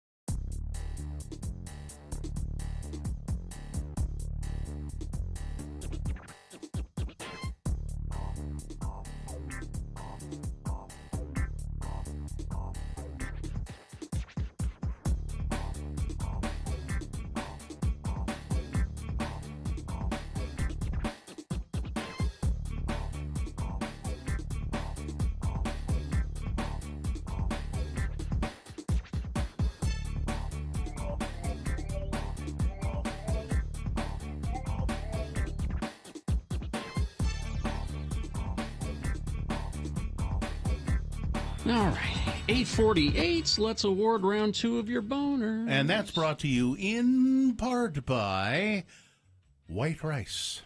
And Park City's annual Savor the Cocktail contest runs now through August 31st. Enjoy original cocktails from participating bars and restaurants. Then vote for your favorites. You must be at least 21 to participate. Find details at parkcityrestaurants.com. Well, not a lot of voting on this round. On this round? Yeah.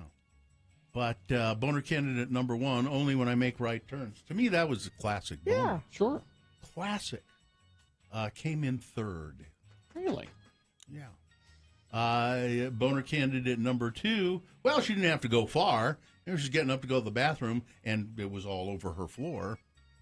That was the winner. Really? Yeah. Because gross. Number 3, the bullet in the buttocks.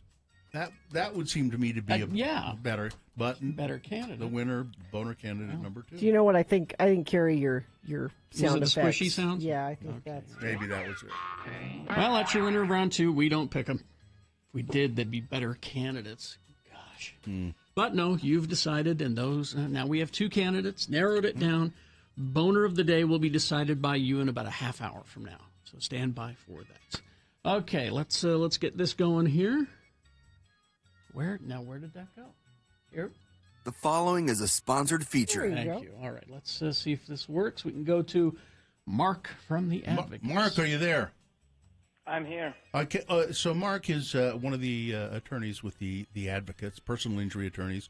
And I said to our producer, Katie, for short, what is it that Mark wants to talk about today? And she said, how medical bills get paid. And I thought, well, that's great, because I'd like to know. I have never been able to figure out how to pay them. Yeah. I just... They keep coming and they keep coming. Yeah. I thought I paid this. Yeah. Have you ever done the thing where you paid it and then they come back and go, no, you paid the wrong person because we're from a different office, and that office, it's very confusing. So Right. You expound on this if you would, please, Mark. Yeah, so I wanted to talk about one of the interesting things we have here in Utah. One of the actually really good things as far as medical bills and auto accidents are concerned. Everyone's insurance policy in Utah, anyone that purchases a Utah insurance policy for their car, the policy has available to them. It's called PIP, or Personal Injury Protection Coverage. And what it is it's a minimum $3,000 amount that your own auto insurance pays towards any medical bills that you incur as a result of being injured in an accident. So if you get in an accident, even if it's your fault, your own auto insurance is going to cover up to $3,000 of your medical bills. And the reason that we have that law in Utah is to encourage people to seek treatment if they are injured. The reason the legislature wrote the law is they felt like people, when they got in accidents, if they were hurt, if they didn't have health insurance, or even if they did, people are wary about going to the doctor because they don't want to incur medical bills. And so they wrote that into the law that all auto insurance would cover at least $3,000 to encourage people to go and get treatment. So I think it's a great thing. The auto insurance pays it just like health insurance would. So if you were to receive a bill like you were talking about at your house, you can call and give them your auto insurance information, and then they'll bill your auto insurance, and auto insurance would pay it just like your health insurance would. Don't talk to me. Talk to my insurance company. Right. Or talk to an talk to my advocate. Talk to an advocate. Right. Do you have to ever remind the insurance company that they have to do that? No, they actually are. Most of the time, they'll reach out to you, like as soon as you get in an accident. When you report it to your auto insurance, most of the companies are pretty good about telling you that you have that available and reminding you that if you receive any bills to reach out to them. But that is one of the services we provide at the Advocates. In addition to fighting for you with the insurance companies, we make sure that that PIP is getting paid out because it is the primary insurance. So health insurance won't pay anything on an auto accident until they know that that $3,000 has been exhausted. Yeah, we have a text here from Blake, friend of the program, who says, PIP is fantastic. Mark helped me get my bills paid. Well, there you go. Oh, great. Well, it's I think too, people may feel that, well, I've got that money from the insurance company, I guess that's all I get, and that's not necessarily the case, is it? If there are more injuries and more medical bills. Yeah, that's not the case at all. That's just the first $3,000. What we do for you at the Advocates is we fight to make sure that, because most people's medical bills exceed that $3,000 amount. So we fight to make sure that all of the medical bills get paid by the at-fault insurance company, and in addition to that, that they pay the injured person compensation for the pain and suffering that they've gone through because of the accident. Well, there you go. So if you've been hurt in an accident and you're pretty sure it isn't your fault, call the Advocates, 801-355-5550. They can determine, guys like Mark can determine on the phone probably, whether you have a case or not. And if they take your case, then you're off and running. Well, if you're able to run, I don't know how severe the injuries are. So just call the advocates, and you'll help people sort it out, right, Mark? We will for sure. All right. Thanks for talking with us. Thanks, you guys. Have a good week. Bye-bye. All right. So traffic, please, Gina. Yeah, like I was saying earlier, not a lot of traffic. I think a lot of people are still on vacation, so good for you. I do have one accident to tell you about. Crash southbound I-15 mile plus 271. That's 800 north on-ramp in Orem. The right lane is being affected by that. You haven't sent anything in via text, but you certainly can if you see something, and I can share it with friends of the program. You just text it to us, 33986. We'll take a break. We will be back. Tuesday Tunes with Todd. He's here, as are we, in the studio. Day one. Coming up, Tuesday Tunes with Todd, Boner Fight, all of that on the way. Stand by for all of that stuff. Let's see. Hoopsvision.com. Oh yeah, I've got an appointment with them later in the month. Oh yeah? Yeah, I think you had a cataract and Hoops took care of that for you. Yeah. I think I got the same thing. But listen, summertime is great. It's time to be outdoors. It's time to go swimming and hiking and all of that. And if you can do that without your glasses or your contact lenses, isn't that a bonus? Oh, it was such a pain. I remember those days. Imagine swimming without worrying that you can't see where you're swimming to. You can't, you can see, you've got good vision because you've had it corrected with LASIK surgery from Hoops. And right now, celebrate summer with $400 off each eye for LASIK or PRK. So that's $800. Free, no obligation consultation. Call them 877-30-LASIK, or you can go to their website, Hoopsvision, HOOPES vision.com. Various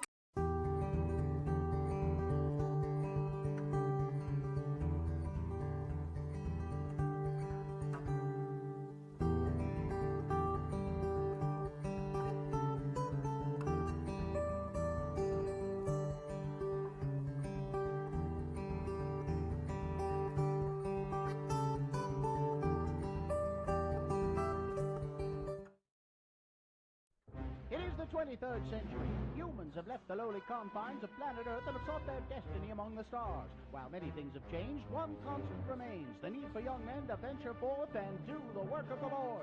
This is the tale of two such men who at the age of 19 have answered the call of their general authorities and are embarking on a 2-year mission to spread the gospel throughout the galaxy. This is the story of Space Elders!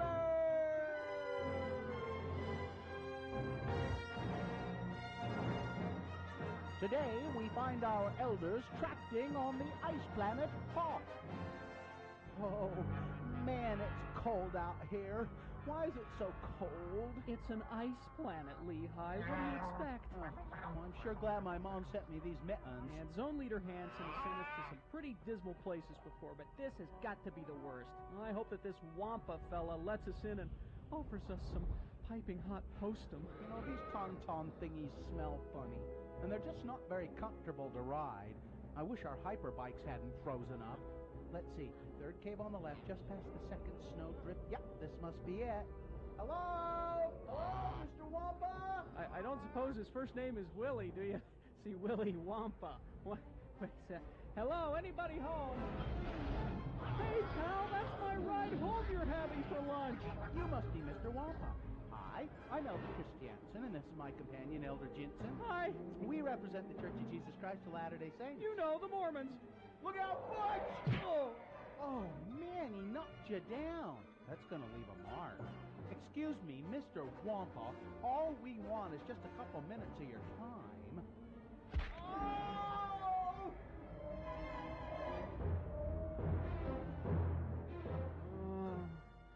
Oh, man. Where am I? Oh, heck. Hey, Lehigh, wake up. Oh. Wake up. Oh, what in the flip? This is just great. Here we are, hanging upside down, stuck to the roof of a Wampa cave, our feet frozen in what appears to be Wampa spit, while my ride home gets eaten by Mr. Wampa out there.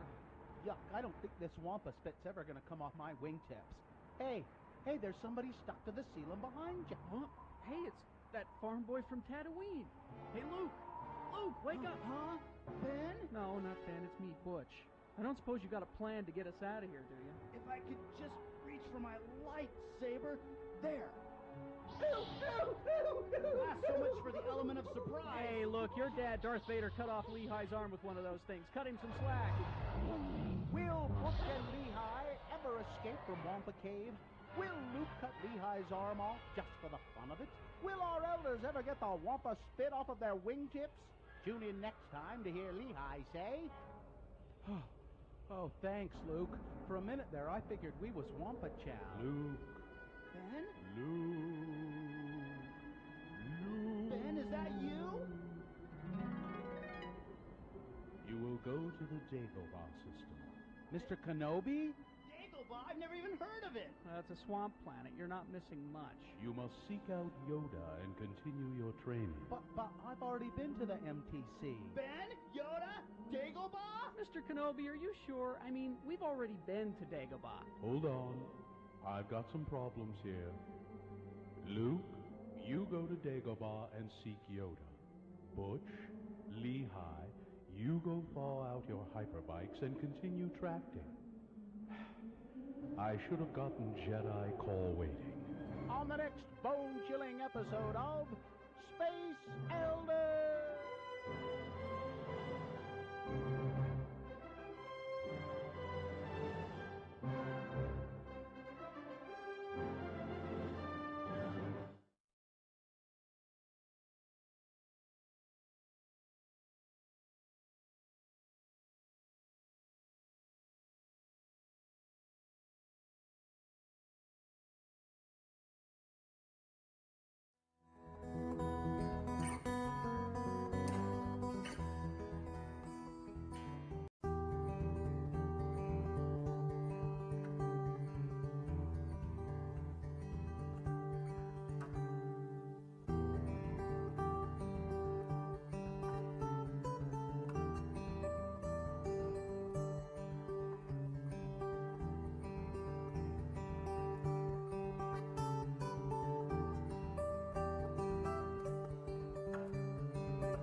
Let's see. It's 9:02 right now, and oh wait, what? Thursday turns retard on X96. Is Gina's sponsored. waving her paper, so that means it's sponsored. Tuesday Tunes with Todd, brought to you by the Stateroom Presents, bringing you concert experiences at the Stateroom, Commonwealth Room, Eccles Theater, and more. Check them out at thestatepresents.com. All right. Hi, Todd. There he is. Hey, we haven't all been in the same room for a while. No. Todd Newcomb, of course, the program director here at X96. You can hear him on the radio from 3 to 7 every weekday, and he likes to bring us music to listen to on Tuesdays. Indeed, and you know the music scene is it's revving back up after things have been weird, and it's still weird because now it's all back and all the concerts are here. And everyone's releasing albums at the same time. This is something I've never seen in my life. But hey, so have the last 2 years been just completely weird. But Imagine Dragons, you know, we've had a couple of new tracks from them show up. They finally announced the new album that comes out now. It's going to be September 3rd. The album is going to be called Mercury Act 1. And we've got a new track that they gave us. And this one I just love. It shows off just what brilliant musicians these guys are. The song is called Wrecked. Now, Dan Reynolds, he says the song is about his sister-in-law who passed away from cancer and him processing all of that. So I think it's a very powerful song. Like, I had goosebumps when I heard it the first time. Okay, wow. All right. Let's hear it again. Here we go then. Tuesday Tunes with Todd. It's Imagine Dragons from the album Mercury Act 1, or Mercury. Mercury. If you're from Utah. Name of the song is Wrecked, X96. Or not. The song is Wrecked on X96. Or not. The song is... Okay, I see what I did wrong. Okay, here we go.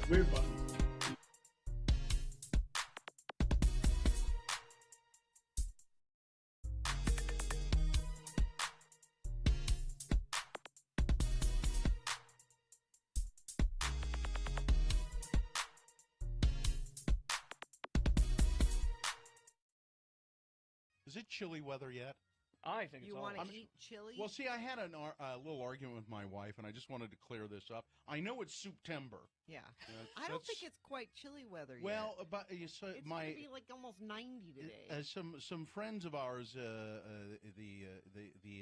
our friends the Duncans, Linda had some surgery, so we made dinner for them. And my wife said to me a couple of days before, will you make dinner for the Duncans? And I said, yeah, sure.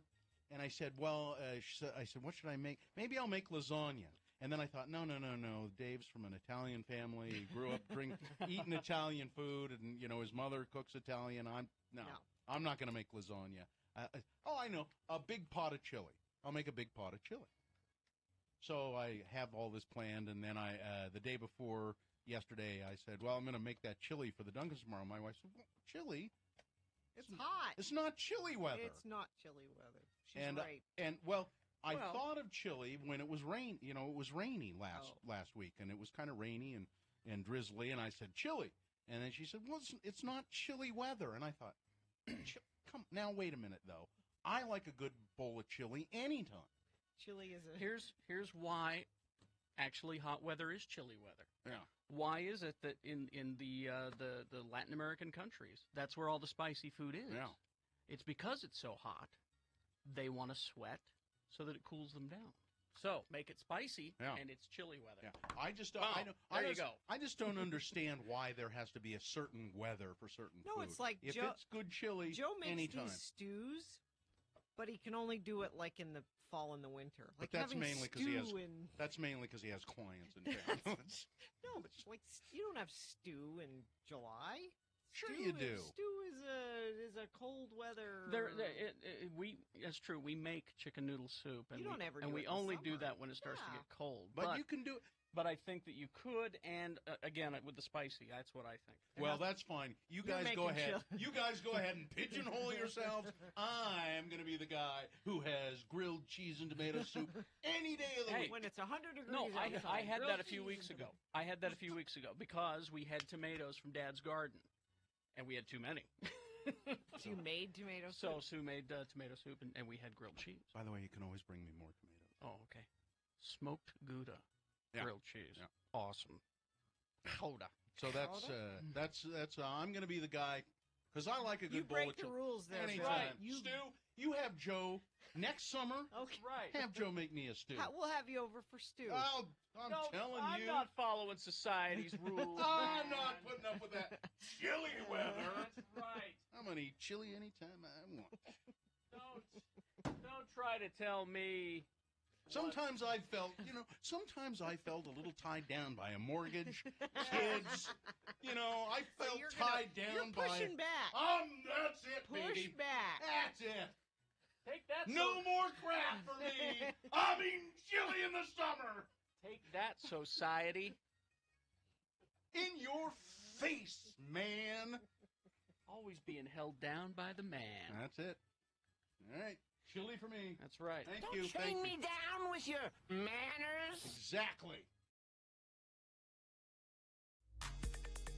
It's sad. It's a sad song. Well, it's going to be a huge hit, though, because I mean, it's really good. It's really good, and people are going to use it to process their grief, and they're going to use it, at funerals and all of that. And Well, I mean, it's not a happy-go-lucky. It's an honest. Yeah. Very honest. Yes, very honest. Very vulnerable with the lyrics on that. But anyway, the new album Mercury Act 1, the 3rd of September. No word on a tour yet, but it'll happen. Oh, of course, of course. Is there anybody need to- not touring? Yeah, That's it's like everyone's going to be out there. at They some will point. be there. I predict there will be van and bus accidents involving different bands running into each other on the highway, trying to get into the venue. We'll need traffic reports just for touring artists. Okay, we'll start doing that. Would someone get the violent femmes out of the way? Radio, They're taking our parking place. It's crazy, and so music is back, everybody. There was a Cradle to Stage episode with Dan Reynolds, right? Yeah. Okay, which I have not seen that yet. I need to. It's quite good. That series is quite good. I think it's like just 6 episodes Yeah. or so. But that reminds me, Geddy Lee's mom, tragedy. Oh, did she die? Yeah. Oh, I think I well, just- she must have been I- 100 years old. I read that this morning, and she was a badass. Yeah. And she was a lot of fun on that episode. So. Oh wow! Go and- I need to see those. Go and watch them. Yeah, I've been wanting to watch all of those. Quite good. That's where. Stop wanting and start doing. I guess I will. That's where Dave Grohl admits that he steals drum tracks. Yeah. Did you see that? I saw a story about him talking. He was about talking disco. with Pharrell, and he said, if you listen to the beginning of Sounds Like Teen Spirit, he goes, that drum track, that's the Gap Band. That's Oh, really? So I ripped it off completely. Listen to the beginning of that song. Oh, yeah, Geddy Lee's mom, 96. 96. You've heard that story, Todd, where Geddy Lee got his name? No. His mom's Polish. She couldn't say Gary. His name's Gary. Ah. But Geddy. Geddy. That's for Geddy Lee. Geddy. Come in here, Geddy. You should watch that one because you get to see early Rush footage of early Rush. Just the weirdest looking. I mean, Geddy's always been kind of an ugly dude. Yeah, I was going to Boy, say he they was- didn't get normal looking ever. No. Anyway, all right. That went from Imagine Dragons to this. All right, so thank you very much. It's good to have you back. Thank you. Thursday turns retard on X96, ran from hell. And we'll see you at the meeting. Oh! I know you're looking forward to it. All right. We will take a break. We will be back. We got Boner Fight. We got a reasonable amount of news all coming up. Stand by for all that stuff. Last year, you became an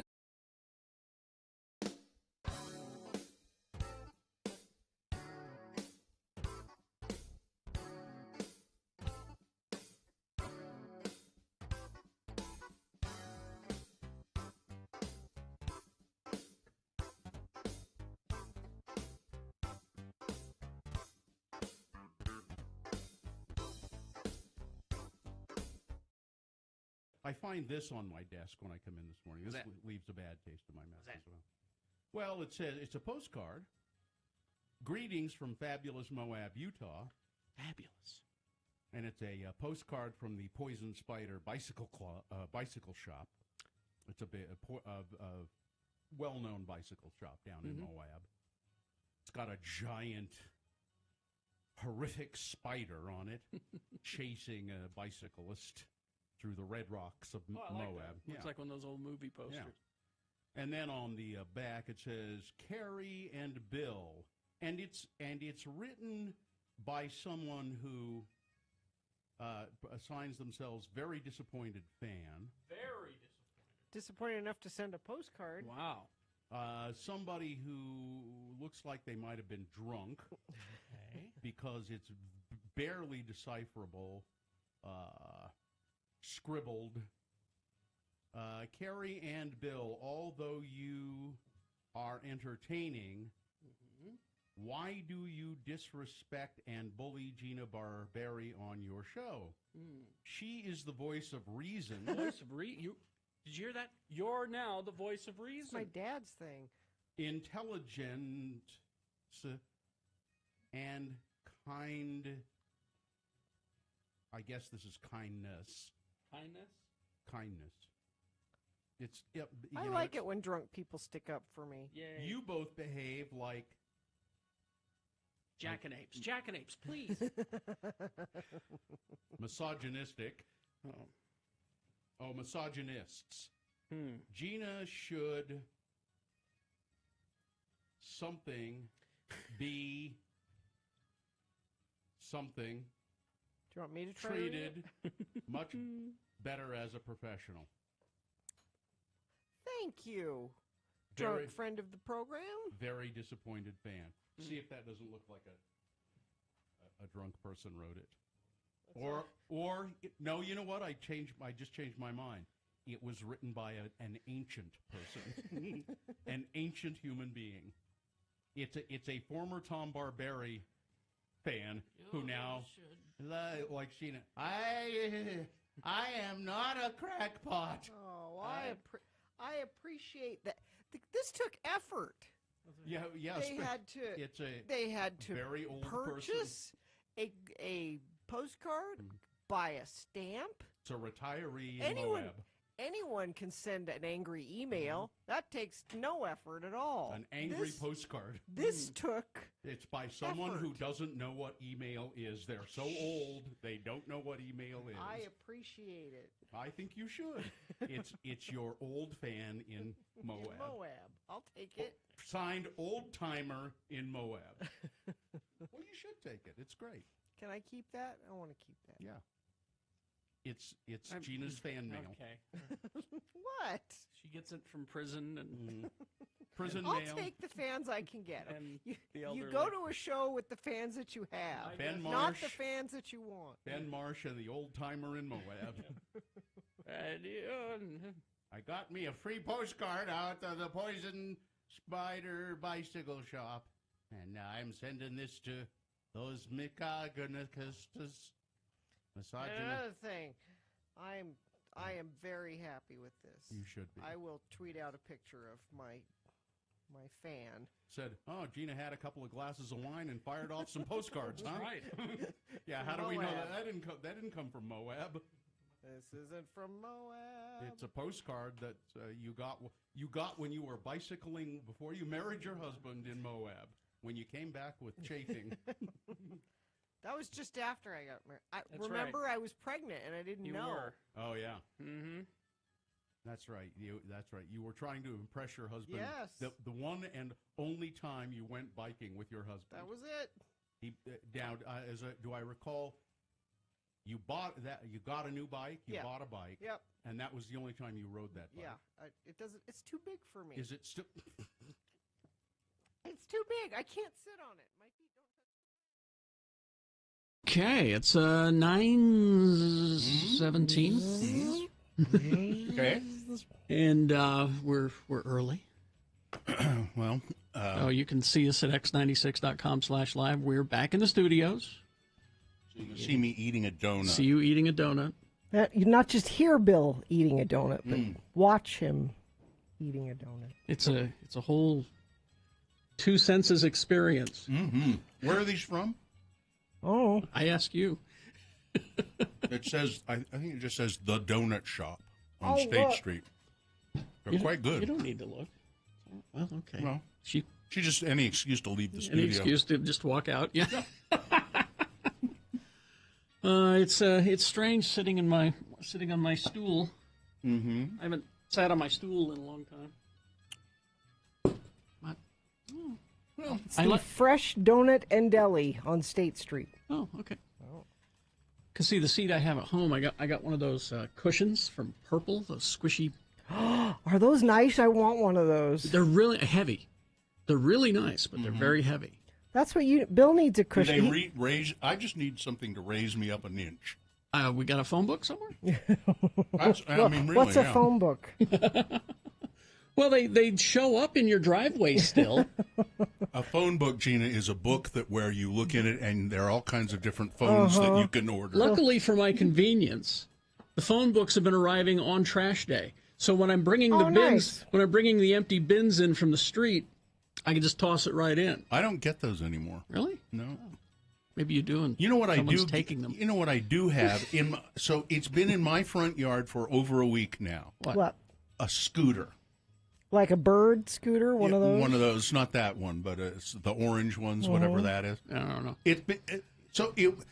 Whoever left it right in my driveway about a week and a half ago, and I moved it just over on the park strip, thinking, well, they track these things and they'll come around and get. They haven't come in. Well, maybe it's yours then. You get to keep it if they haven't picked it up in a week. I don't want it. You don't want it? I don't want it. I just want it out of my yard. See, and I've only ever seen those here in the downtown area. Oh, they're all over. But now they've snaked their way up to my neck of the woods. Have they up that far? Up in front of the, in front of the Olympus Macy's. Cove. Yeah. Yeah. They're a man. Mm-hmm. I see them a lot, and I don't want it lying in my front yard. But there's no phone number on it. There is. You'd think there would be. No. You'd think there'd be a contact. Is there one of those Q codes? There is a QR code. Yeah. But that's more effort than you're willing to. Well, I just want it gone. Maybe I'll just put it out in the street. No, what you do is when you leave, throw it in your trunk, bring it down here. Oh, there you go. Although they're kind of heavy. I mean, this one's kind of heavy. Really? Yeah. A charger person will come and get it eventually, they Yeah. say. It's orange, whatever brand that is. Eventually. I don't know. All right. Well, we do have Boner Fight coming up here in about 7 minutes. And I'm supposed to have news ready here, aren't I? This is the part where we do a reasonable amount of news, but we got... Let's see what I can do. Is 7 minutes a reasonable amount of news, or is Sure. that bordering on... I think that's a lot of news. Kind of long. Is that is that big boy news in opinion? Bill, I tweeted you a very important news story yesterday. I don't know if you got that one. I didn't notice it, no. Can we save it for tomorrow? Well, I guess we can. But All right. Let's save it for tomorrow. All right. So this news brought to you by... Park City's annual Savor the Cocktail Contest runs now through August 31st. Enjoy cocktails from participating bars and restaurants. Then vote for your favorites. You must be at least 21 to participate. Find details at parkcityrestaurants.com. I have here a story that purports to be the 15 most hated insects in the United States. Okay. The 15 most hated. I guess it's a list. There's only 15?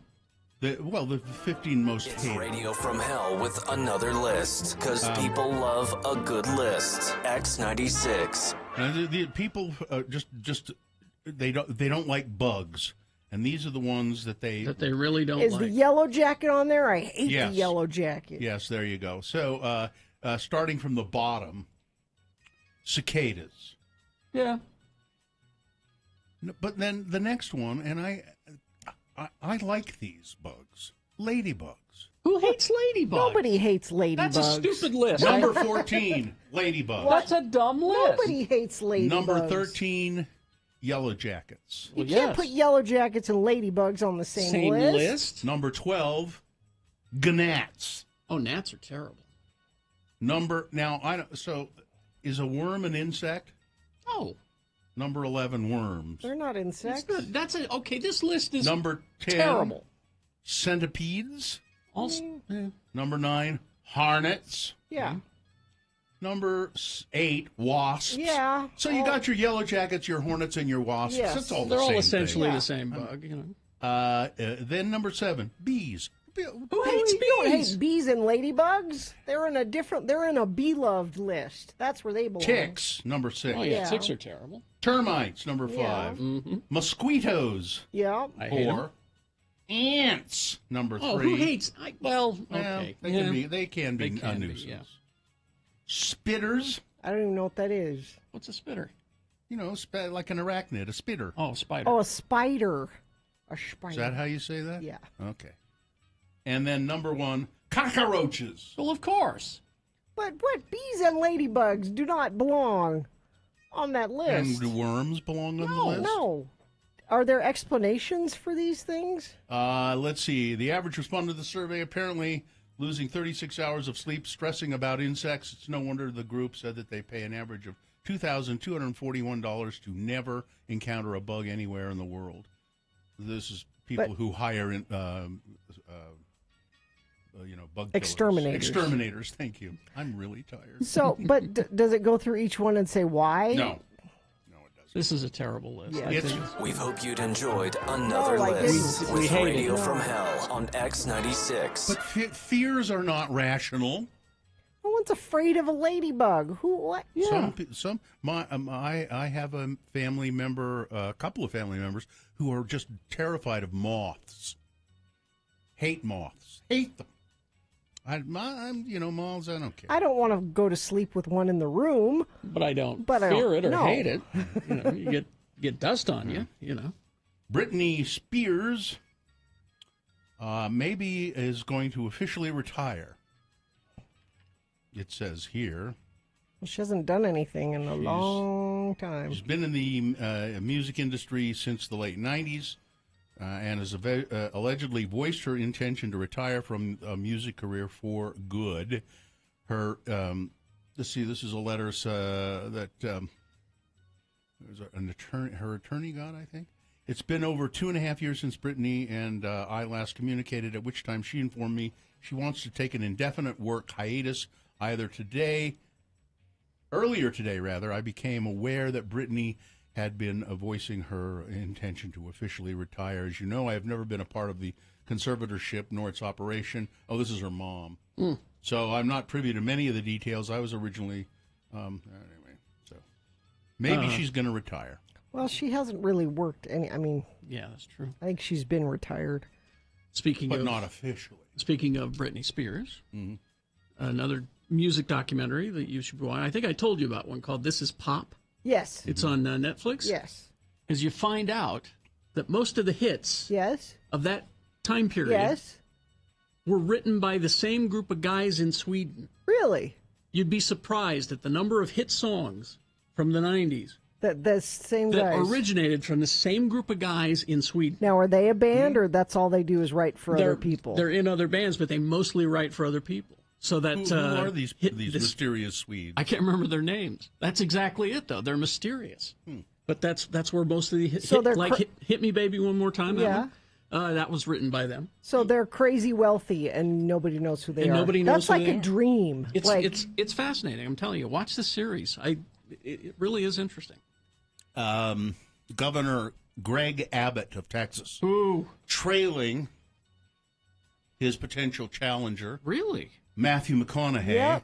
Good. Has rebounded and now has a slight edge over the movie star in a hypothetical matchup in next year's race for governor, according to a poll released on Sunday by the Dallas Morning News. Abbott, a two-term Republican, is favored by 39% of Texans of all political stripes, while McConaughey, who hasn't picked a political party or even committed to running, draws backing from 38%. Nearly a quarter of all Texans say they'd vote for someone else. The poll conducted 1,090 registered voters. So a third of the respondents said, Abbott, nah. McConaughey, Good. Get rid of nah. him. Nah. Texas, you'd be better off getting rid of him.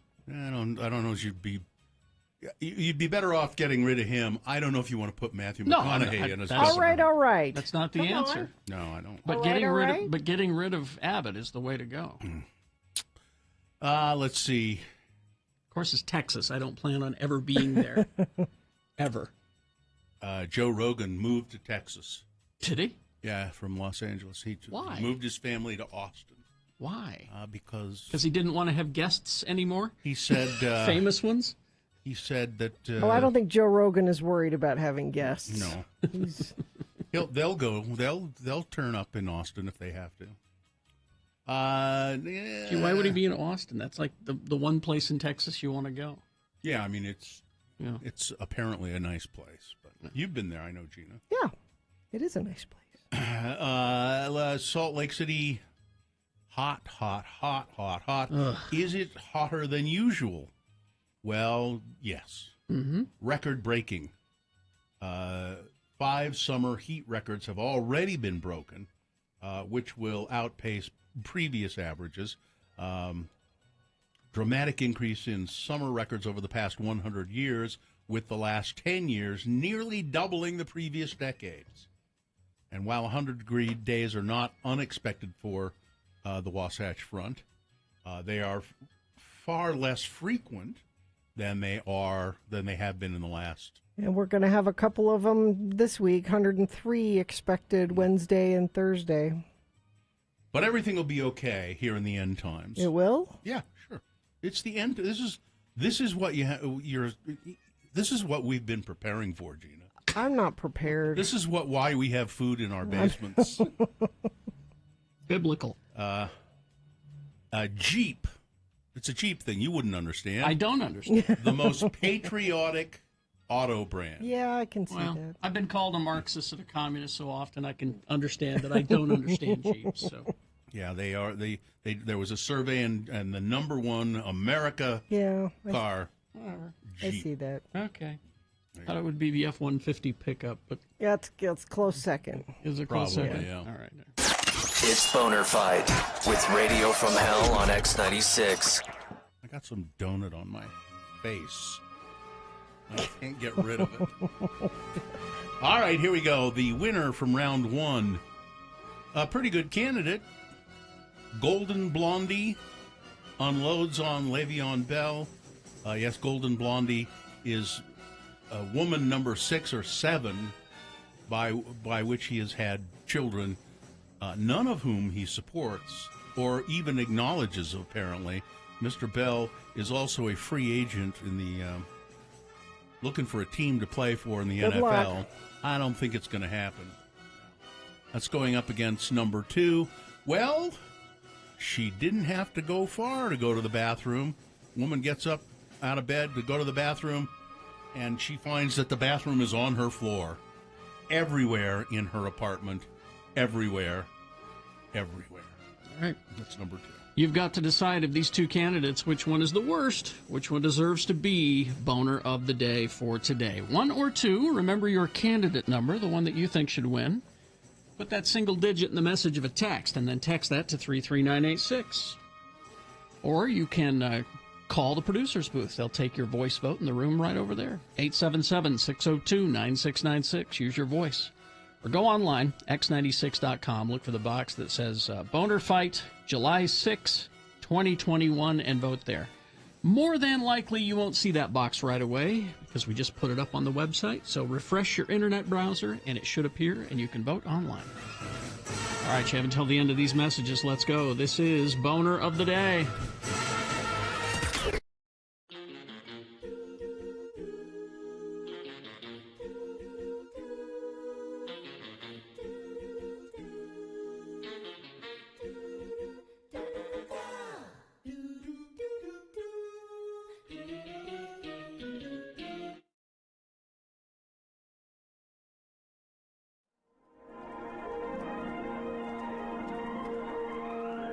It's often said that people of Utah speak a language all their own. It's a language that's often confusing and even incomprehensible to newcomers here in the Beehive State. So, Radio from Hell presents a handy guide to help everyone understand how the natives speak. It's the Utah Word of the Day, and today's word is...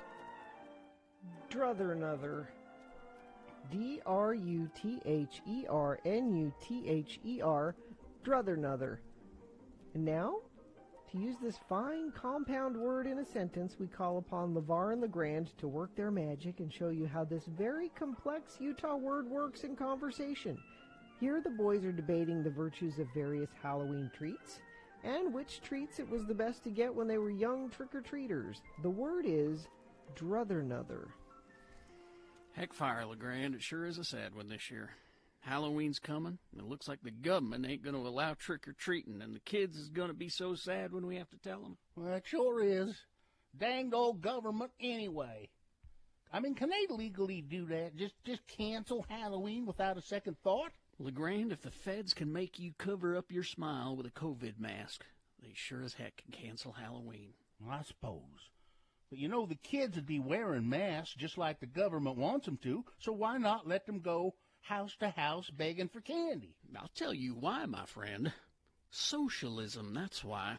Halloween reeks of socialism, and the government wants to stamp that stuff out. You see, if they allow Halloween, all the kids will be sharing treats equally from the Halloween Candy Collective. Not acceptable. Children need to learn the value of work whereby they earn the candy. Well, looks like no Halloween goodies for me this year. I always like raiding the kids' candy haul when they went to bed. You too? Oh, me too. I'm going to miss my yearly popcorn ball. What? Some cheapo jerk in your neighborhood tries to save money by making popcorn balls and then give them an outset of candy? That cheapo jerk is me, LeGrand. But we don't do it to save money. My wife, Carol, makes great popcorn balls once a year for Halloween. They're great. It's the only time I get one. And everyone in the neighborhood is crazy for them. No one is crazy for popcorn balls, LeVar. But that's not as bad as the guy in my neighborhood who gives out bouillon cubes. Can you believe it? Them individual foil-wrapped bouillon cubes. Ain't that awful? I don't know. Depends. Chicken or beef bouillon cubes. And the dentist down the street who gives out toothbrushes. I mean, geez, I don't want cubes or balls or brushes. I want Halloween candy. Except for Smarties. I don't want Smarties. You got a favorite Halloween treat? Well, I'm somewhat partial to Bit-A-Honey, but nobody gives out Bit-A-Honey anymore. Did they ever? Mhm. Bit-A-Honey? Yeah. Jeez. No, what you want for Halloween is candy bars. Full-size candy bars if possible. But any kind of candy bar is better than... Jeez, you kidding me with Bit-O-Honey? I swear I got Bit-A-Honey a long time ago. One time in another city that I was at. Right, yeah. How about Almond Joy, though? Now, some people don't like them, but I do. I love Almond Joy. I'd rather have Almond Joy than a Mounds, though. I think it's 'cause the dark chocolate turns me away from the Mounds. I'm a milk chocolate guy. Okay, well then here's a choice for you. Twixt or Butterfinger? No, I don't eat anything that has the word finger in it. Oh. How about this? Which would you druther? Milky Way, Snickers, or Mooresboro? I'd rather not have any of them. Well, what do you mean, not any of them? You should pick one. I don't have to. When it comes back to those particular Halloween candy choices, I'd druther another. Join us again some other time as we examine how the Utah natives speak with the Utah Word of the Day. Perfect.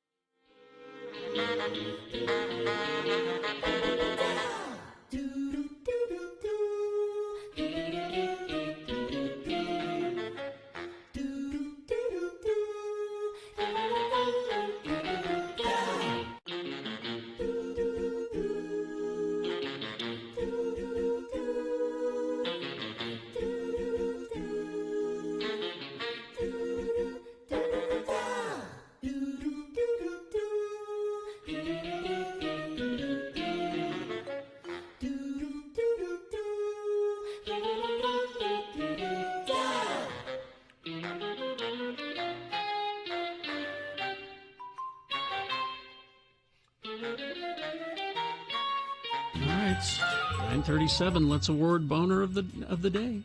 Yeah, and it's brought to you in part by whatever that donut thing that I just ate was. It was. Well, here's the thing.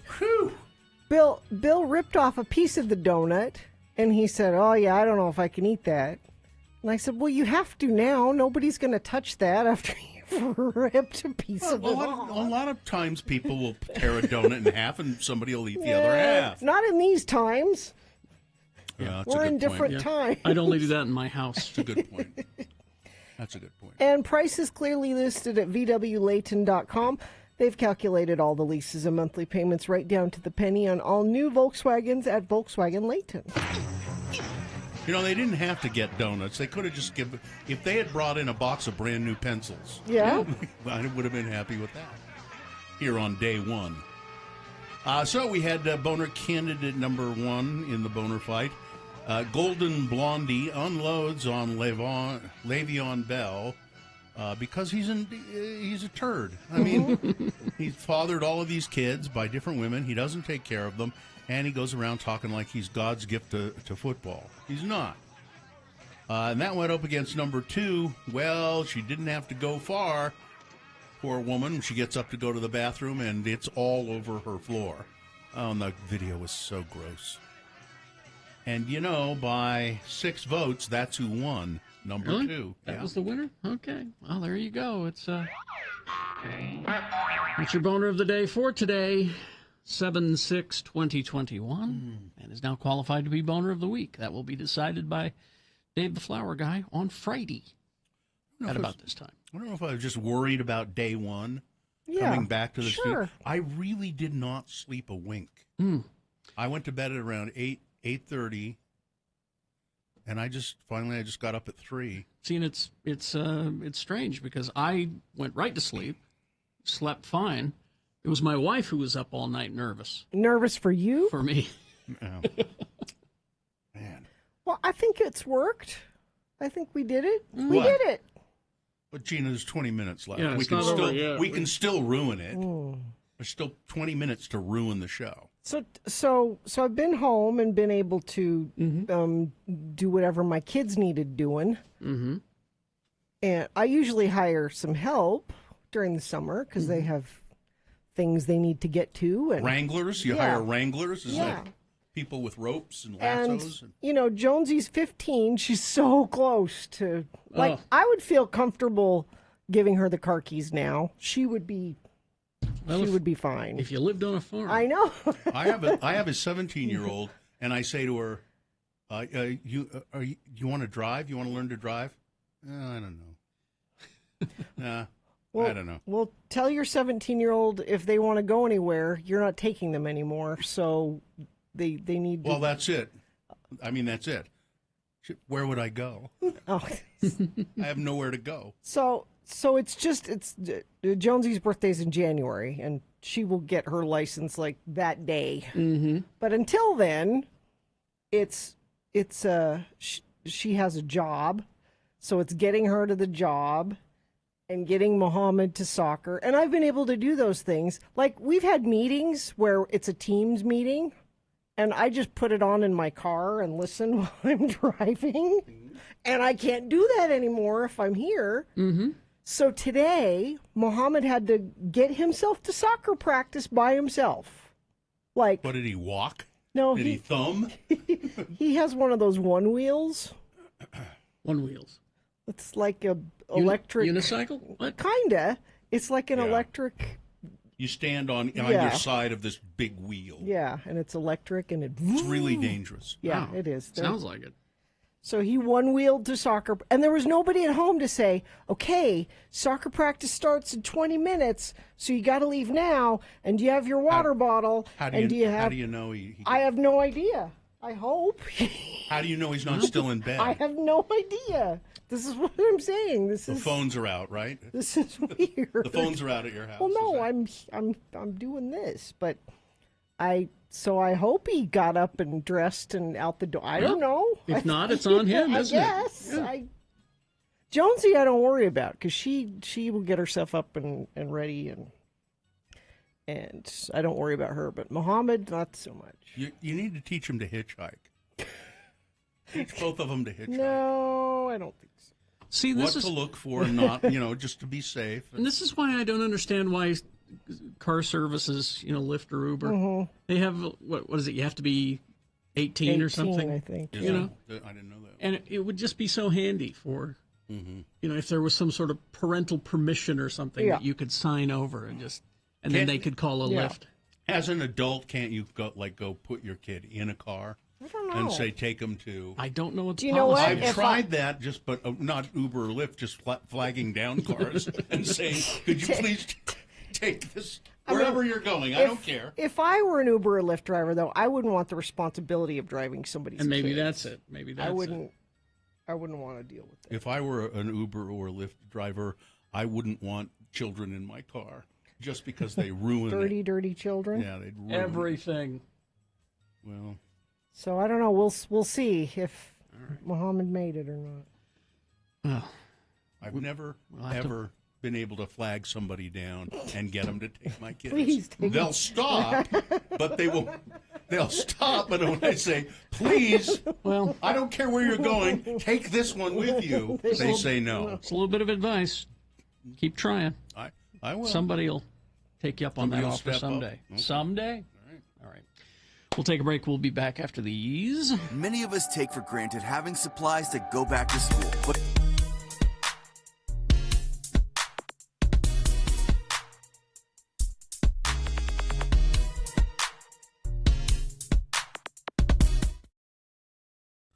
You want to open up the Batman Do you want me to do this? trading Yeah, cards? do it. And, Do it. Come on, do it. So this is from 1980. What?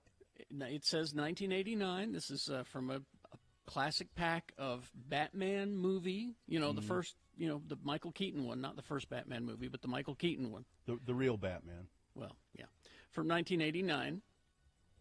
Adam West. But this is it's not valuable because it's the second series. Okay. And so they're selling these at the comic book store at Dr. Volt's for just like $2. But these I thought they were reproductions because that's the new thing now for those of us who are still fishing for our nostalgia from our childhood. They're recreating things from our childhood in the exact way, like the Star Wars action figures and Mego action figures and all that. I thought this was a reproduction when I saw it on sale.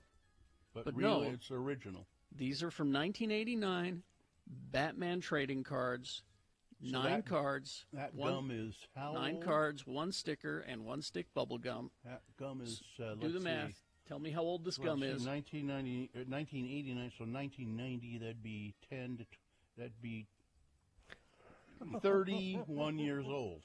31-year-old gum. Yeah. Here we go. You're not gonna do. You're gonna. Oh, really? Now it doesn't have that smell that gum, and no, it's gonna be as brittle as a piece of floor tile, you know. No, that is okay. So the first thing we get is a sticker. Mm-hmm. It's a sticker of the Joker. Now it's an artist's rendition of Nicholson as the Joker. Okay. So all right, so there's that. And the cards, some of them are art cards. Oh. You know, like production Cool. art cards, you know, they use Yeah. to help frame the thing. And then the others are, you know, Batman's public service, you know, that there's pictures of Jack Nicholson, and there's the Batmobile parked in the Bat Cave, you know. Mm-hmm. So it's a trading card. So it's like the old trading cards. All right, so here we go. Let's Now show us the gum first wanna before you see eat it, it. Does it have that white powder on it? It used to. Let's see. Okay, so there's the gum. Mm-hmm. You ready? Mm-hmm. All right, and you can see this at x96.com/live. Now, is it the size of one of the card? Oh no, it's not. You It's want- like you a wanna- stick of gum. You want a comparison? Yeah, I mean, a lot of times it was the gum in there was like the size of a card, or just slightly smaller than the whole card. That looks like a piece of Trident. Okay, you ready? Yeah. Here he goes. All right, 30-year-old gum. Oh God, It crunched. Crunchy. I think it broke my teeth. Yeah, the chat room is saying this is a bad idea, and I'm starting to agree with them. Yeah, don't eat it. Don't do any more of that. I'm just wondering if it still forms into gum. It doesn't sound like gum. It's not forming into gum. It's just staying in crumbles on your. It's staying in dry crumbles. I think you should spit it out. So like the soul leaves a body, Mm-hmm. the essence of the gum has left the gum. Mm-hmm. Yeah, No. spit it Yeah. out. Yeah, that's bad. That's too Now, bad. now someone said, this is awfully radio stunty of you guys. To which I say, well, that's what happens when the mayor doesn't call. So we Well, fall you could back. have had the mayor here. we were hoping to put some information out, something, that could Yeah. help you. But instead, I'm eating 30-year-old gum I because the would mayor call didn't City call. Hall and blame and blame the mayor. Mm-hmm. So let her know that she's ruining our show Mm-hmm.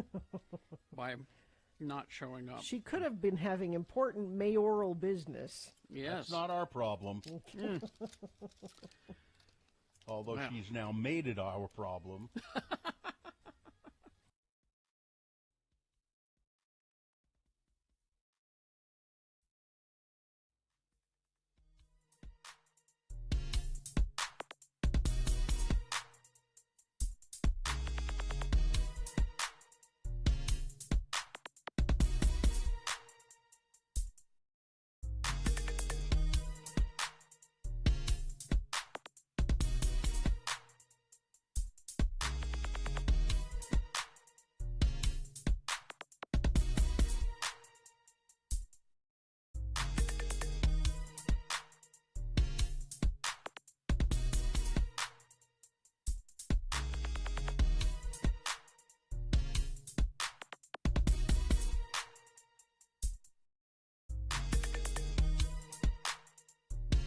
All right.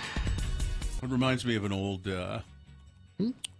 bit that Beyond the Fringe British group that preceded Monty Python used to do about a guy who comes into a talent agent to audition for the role of Tarzan, but he only has one arm.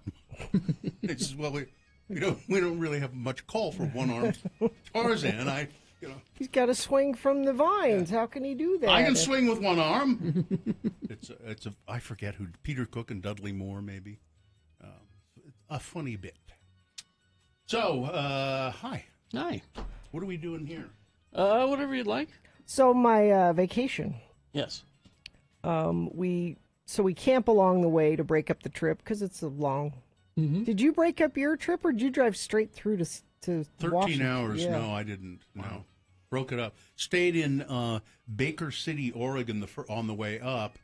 I've stayed there before, but Baker City, Oregon motels have seen better times.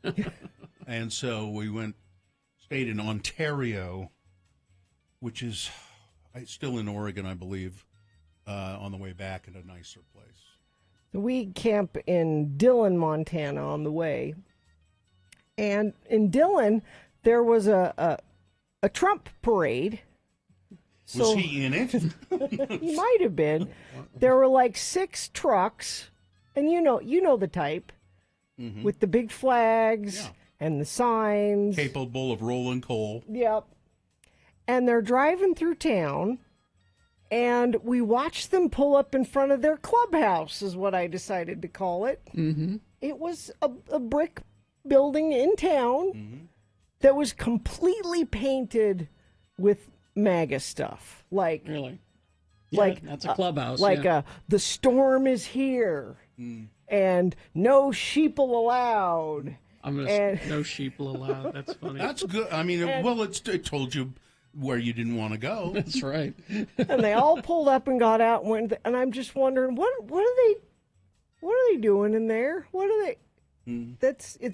It's done, right? I'm gonna whip me some liberal ass. Yeah, I mean, they're drinking beer and plotting the next insurrection on the Capitol.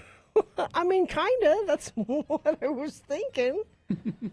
But up there, it is all kinds of Trumpy, Jesus-y, nutty stuff. Liberals, intellectuals, peacemongers, idiots! So that we went to a bookstore in Whitefish. Whitefish is crazy white supremacist country. Right on the border of up Glacier. there. Yeah. And Muhammad had finished his book he was reading, and he wanted another book in the series. And we didn't have Wi-Fi or anything where we were like, oh yeah, we'll get you another book. And there was a sign inside the window to go into the bookstore, and the sign was like, like you see everywhere, but please, if you're not vaccinated, wear a mask. But then it said, and if you're one of those white nationalist groups that keeps leaving pamphlets in front of our door, please stop doing that. Wow. Like, it happens often enough. The Whitefish is the liberal town. They put pamphlets in Just front. want you to know that I appreciate liberals like you and the way you judge us. It's a nice reminder that the real judgment will one day be upon us. Yep. Well, do you know what it made? It made me grateful for Utah, believe it or not. Like, there are way crazier places than here. Yeah. Going through Idaho and Montana. Oh yeah. Way crazier. Sure. Yeah, we saw a lot of Trump stickers on cars, and I was in the pre-Trump era. My uncle, who lived up in Napa, died. Idaho. And so I went to his funeral, and I'm driving through to his house, and he lives in like the hills, Yeah. Pre-Trump, remember. And Sue couldn't make it; she had to work. And she calls me up and says, "I'm sorry, you're all alone." And I'm looking at all the Confederate flags. I'm like, "Honey, I think you're better off. It's good. You're a nice, young Korean girl. I don't think you should be up here." No. I don't. Yeah. I mean, they have the 10 Commandments. This is all over on billboards. Like, in case you forgot.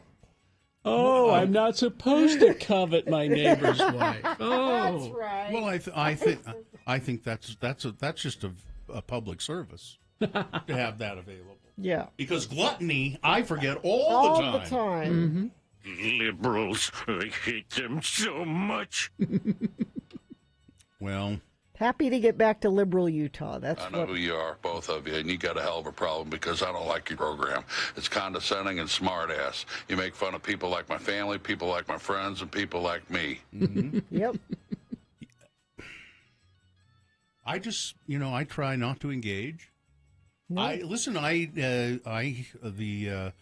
the people we were staying with, my sister and her husband, he said, yeah, here in town there's a bar called Buddy's, and I happened to be there watching. I think he said the Super Bowl was on, so I went down to the bar, and the place was crowded and everything. And you know how it's a tradition to interview the president. I guess it's right before the game usually. So all of a sudden on like 9 or 10 TV screens, there is Obama being interviewed by whoever, and the owner of the place looked up and said, "Get that monkey off my TV!" Oh, wow! And they changed all the channels while Obama was on, and my sister's husband said, I just knew at that moment that I should not say anything. Nope. Typical liberal. Yeah. What is with Joe Biden, by the way, these days? He's doing this weird whispering thing. He does it a lot. You know. He'll say, you know, when it comes to wages, you've got to pay them already. That's what you got to pay them already. What the hell? He thought it was funny, and he's been counseled not to do that anymore. He's done it. I've heard him do it a bunch of times. It's like, what do you... Just knock it off, Uncle Joe. You know, he looks pretty good. I mean, he looks really natty. Yeah. Like he was signing some bills the other day, and he has beautiful cufflinks and shirt, and he looks great. But you know, when the cameras are not around, he's wearing a white, wife beater undershirt. You think? Oh yeah, and a pair of slippers from I thought it was sweet because he said, you know, I've got to find some time that Jill and I can be alone because being president's a busy job and I miss my wife. And I thought that was nice. And you know why I miss my wife? Because we like to get busy with one another. We like to really get busy. I'm the self-righteous liberal douchebag, not you. Jill and I like to get busy, okay? We like to get busy. See, Jimmy Carter and Rosalind, 75 years they've been married. Good Lord. I heard Jimmy interviewed a little bit this morning. He's still, he's not feeble-minded, but boy, is his voice feeble. Well, he can barely stand. Yeah, he's mostly dead. He's mostly dead. But I heard him interviewed too, and he said, I met Rosalind. This is so sweet. I met Rosalind when I was 3, and she was 1 day old. Because Rosalind's family lived next door. Oh, and okay. Jimmy's mom was a nurse, and she went over to help Rosalind's mom with the new baby. With the delivery. Mm-hmm. And 3-year-old. Wow. And 3-year-old Jimmy said, I'm going to marry that. I'm going to marry that baby. Someday I'm going to marry that baby. That's wild. It makes you come across kind of strange. I like Jimmy Carter, but he always was a little strange, don't you think? A little like a rabbit attacked him. Remember that? He was in a boat. Yeah. He was in a boat and a rabbit boat. attacked him. Now, apparently it did happen. Yeah. But what the hell? All right. Well, let's do the promo and... Oh, wait a minute. I got to find Get out of here. I think we have a promo here, and we have a new system, so I just have to figure it's on the bottom and make it bigger. Okay. And then... Yeah, I can do it. I can do it! Okay, you said you had to figure it out. I was just helping you. Okay. You ready? Yeah. Well, it's official. We are back in the studio, so join us for Wednesday's Radio from Hell show. That will be day 2.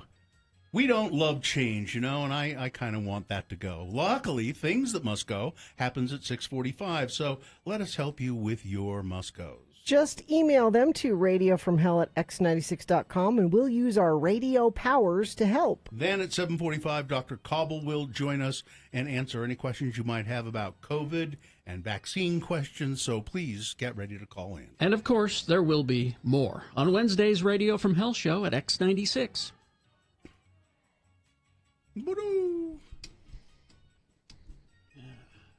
Well, we should have the door closed, but we just don't like to. No, I want fresh air in here. I don't want to be closed in a room with you guys. Thanks. I mean, I love you and all, Thanks but... a lot. All right. I've been vaccinated, okay? I know. Okay, I think we're good, right? Mm-hmm. All right. Fine job, producers booth. Fine job. Thank you. Live long and prosper, bitches. Don't you know who I am? The Trisket tried to kill Bill this morning. Corey is next.